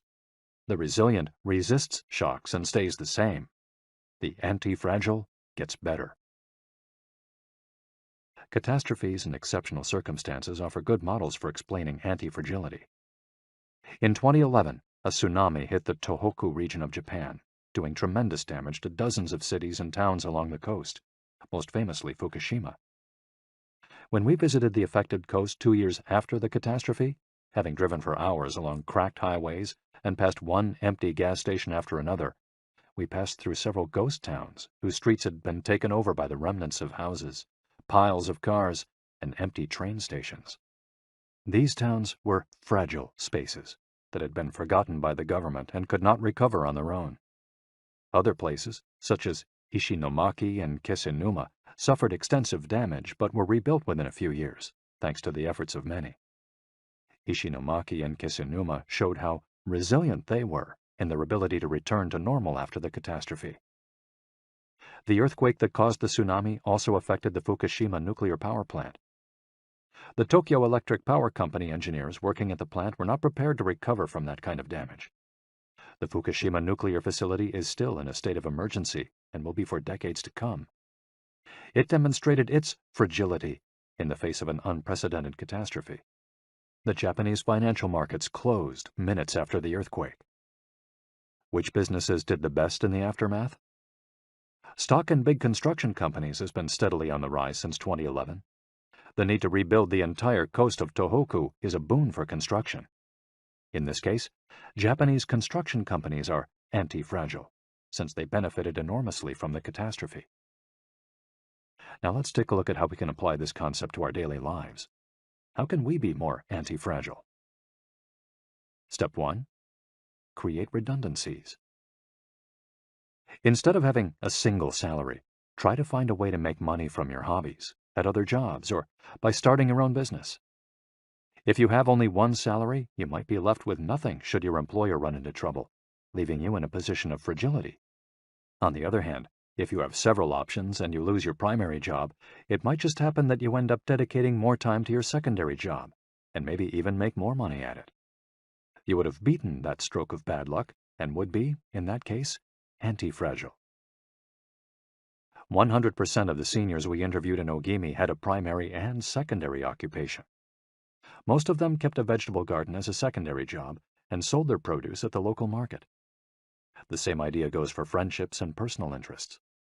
It's just a matter, as the saying goes, of not putting all your eggs in one basket. In the sphere of romantic relationships, there are those who focus all their energy on their partner and make him or her their whole world. Those people lose everything if the relationship doesn't work out. Whereas, if they've cultivated strong friendships and a full life along the way, they'll be in a better position to move on at the end of a relationship. They'll be anti-fragile. Right now, you might be thinking, I don't need more than one salary, and I'm happy with the friends I've always had. Why should I add anything new? It might seem like a waste of time to add variation to our lives because extraordinary things don't ordinarily happen. We slip into a comfort zone. But the unexpected always happens, sooner or later. Step 2. Bet conservatively in certain areas and take many small risks in others. The world of finance turns out to be very useful in explaining this concept. If you have $10,000 saved up, you might put $9,000 of that into an index fund or fixed-term deposit and invest the remaining $1,000 in 10 startups with huge growth potential, say $100 in each. One possible scenario is that 3 of the companies fail. You lose $300. The value of 3 other companies goes down. You lose another $100 or $200. The value of 3 goes up. You make $100 or $200. And the value of one of the startups increases 20-fold. You make nearly $2,000, or maybe even more. You still make money, even if 3 of the businesses go completely belly up. You've benefited from the damage, just like the Hydra. The key to becoming anti-fragile is taking on small risks that might lead to great reward without exposing ourselves to dangers that might sink us, such as investing $10,000 in a fund of questionable reputation that we saw advertised in the newspaper. Step 3. Get rid of the things that make you fragile. We're taking the negative route for this exercise. Ask yourself, what makes me fragile? Certain people, things, and habits generate losses for us and make us vulnerable. Who and what are they? When we make our New Year's resolutions, we tend to emphasize adding new challenges to our lives. It's great to have this kind of objective, but setting good riddance goals can have an even bigger impact. For example, stop snacking between meals. Eat sweets only once a week. Gradually pay off all debt. Avoid spending time with toxic people. Avoid spending time doing things we don't enjoy simply because we feel obligated to do them. Spend no more than 20 minutes on Facebook each day. To build resilience into our lives, we shouldn't fear adversity because each setback is an opportunity for growth. If we adopt an anti-fragile attitude, we'll find a way to get stronger with every blow, refining our lifestyle and staying focused on our Ikigai. Taking a hit or two can be viewed as either a misfortune or an experience that we can apply to all areas of our lives as we continually make corrections and set new and better goals. As Taleb writes in Anti-Fragile, we need randomness, mess, adventures, uncertainty, self-discovery, hear traumatic episodes, all these things that make life worth living. We encourage those interested in the concept of anti-fragility to read Nassim Nicholas Taleb's Anti-Fragile. Life is pure imperfection, as the philosophy of wabi-sabi teaches us, and the passage of time shows us that everything is fleeting. But if you have a clear sense of your Ikigai, each moment will hold so many possibilities that it will seem almost like an eternity.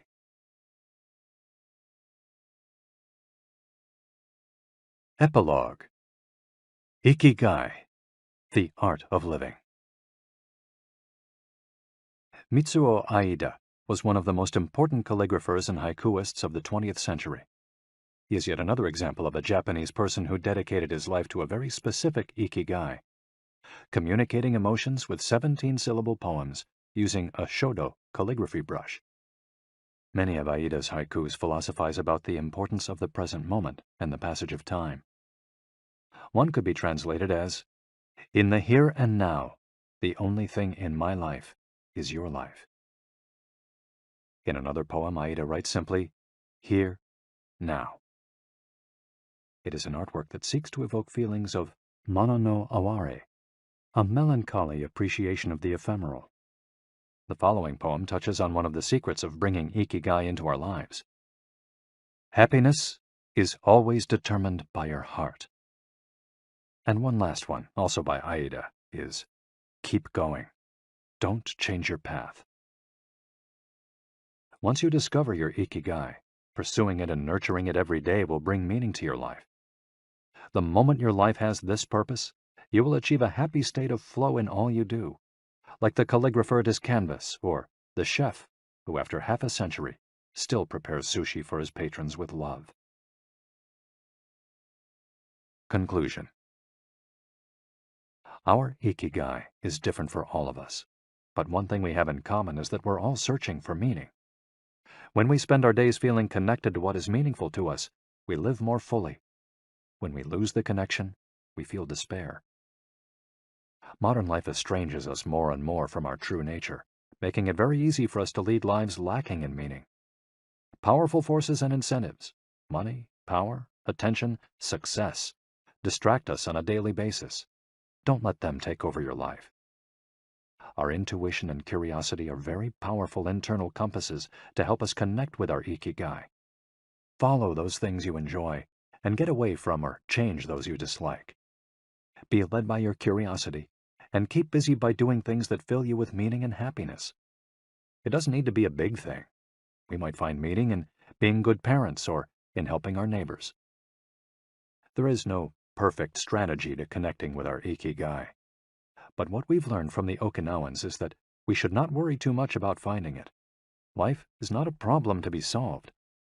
Just remember to have something that keeps you busy doing what you love while being surrounded by the people who love you. The 10 Rules of Ikigai. We'll conclude this journey with 10 rules we've distilled from the wisdom of the long-lived residents of Ogimi. 1. Stay active. Don't retire. Those who give up the things they love doing and do well lose their purpose in life. That's why it's so important to keep doing things of value, making progress, bringing beauty or utility to others, helping out, and shaping the world around you, even after your official professional activity has ended. 2. Take it slow. Being in a hurry is inversely proportional to quality of life. As the old saying goes, walk slowly and you'll go far. When we leave urgency behind, life and time take on new meaning. 3. Don't fill your stomach. Less is more when it comes to eating for long life, too.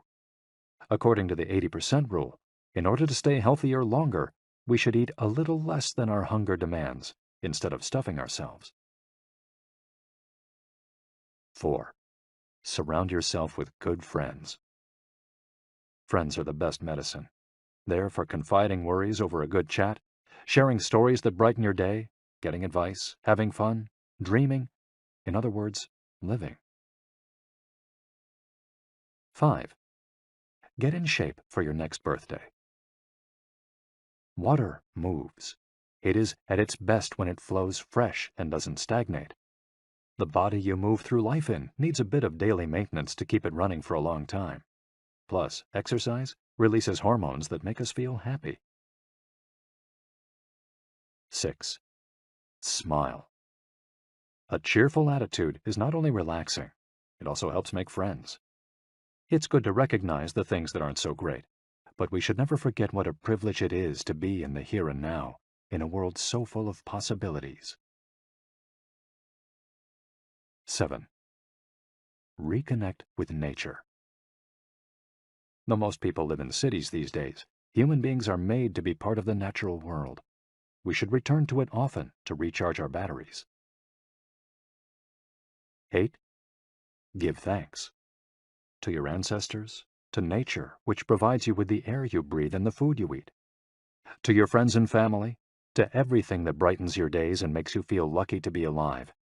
Spend a moment every day giving thanks, and you'll watch your stockpile of happiness grow. 9. Live in the moment. Stop regretting the past and fearing the future. Today is all you have. Make the most of it. Make it worth remembering. 10. Follow your Ikigai. There is a passion inside you, a unique talent that gives meaning to your days and drives you to share the very best of yourself until the very end. If you don't know what your Ikigai is yet, as Viktor Frankl says, your mission is to discover it. The authors of this audiobook wish you a long, happy, and purposeful life. Thank you for joining us. Hector Garcia and Francesc Miralles.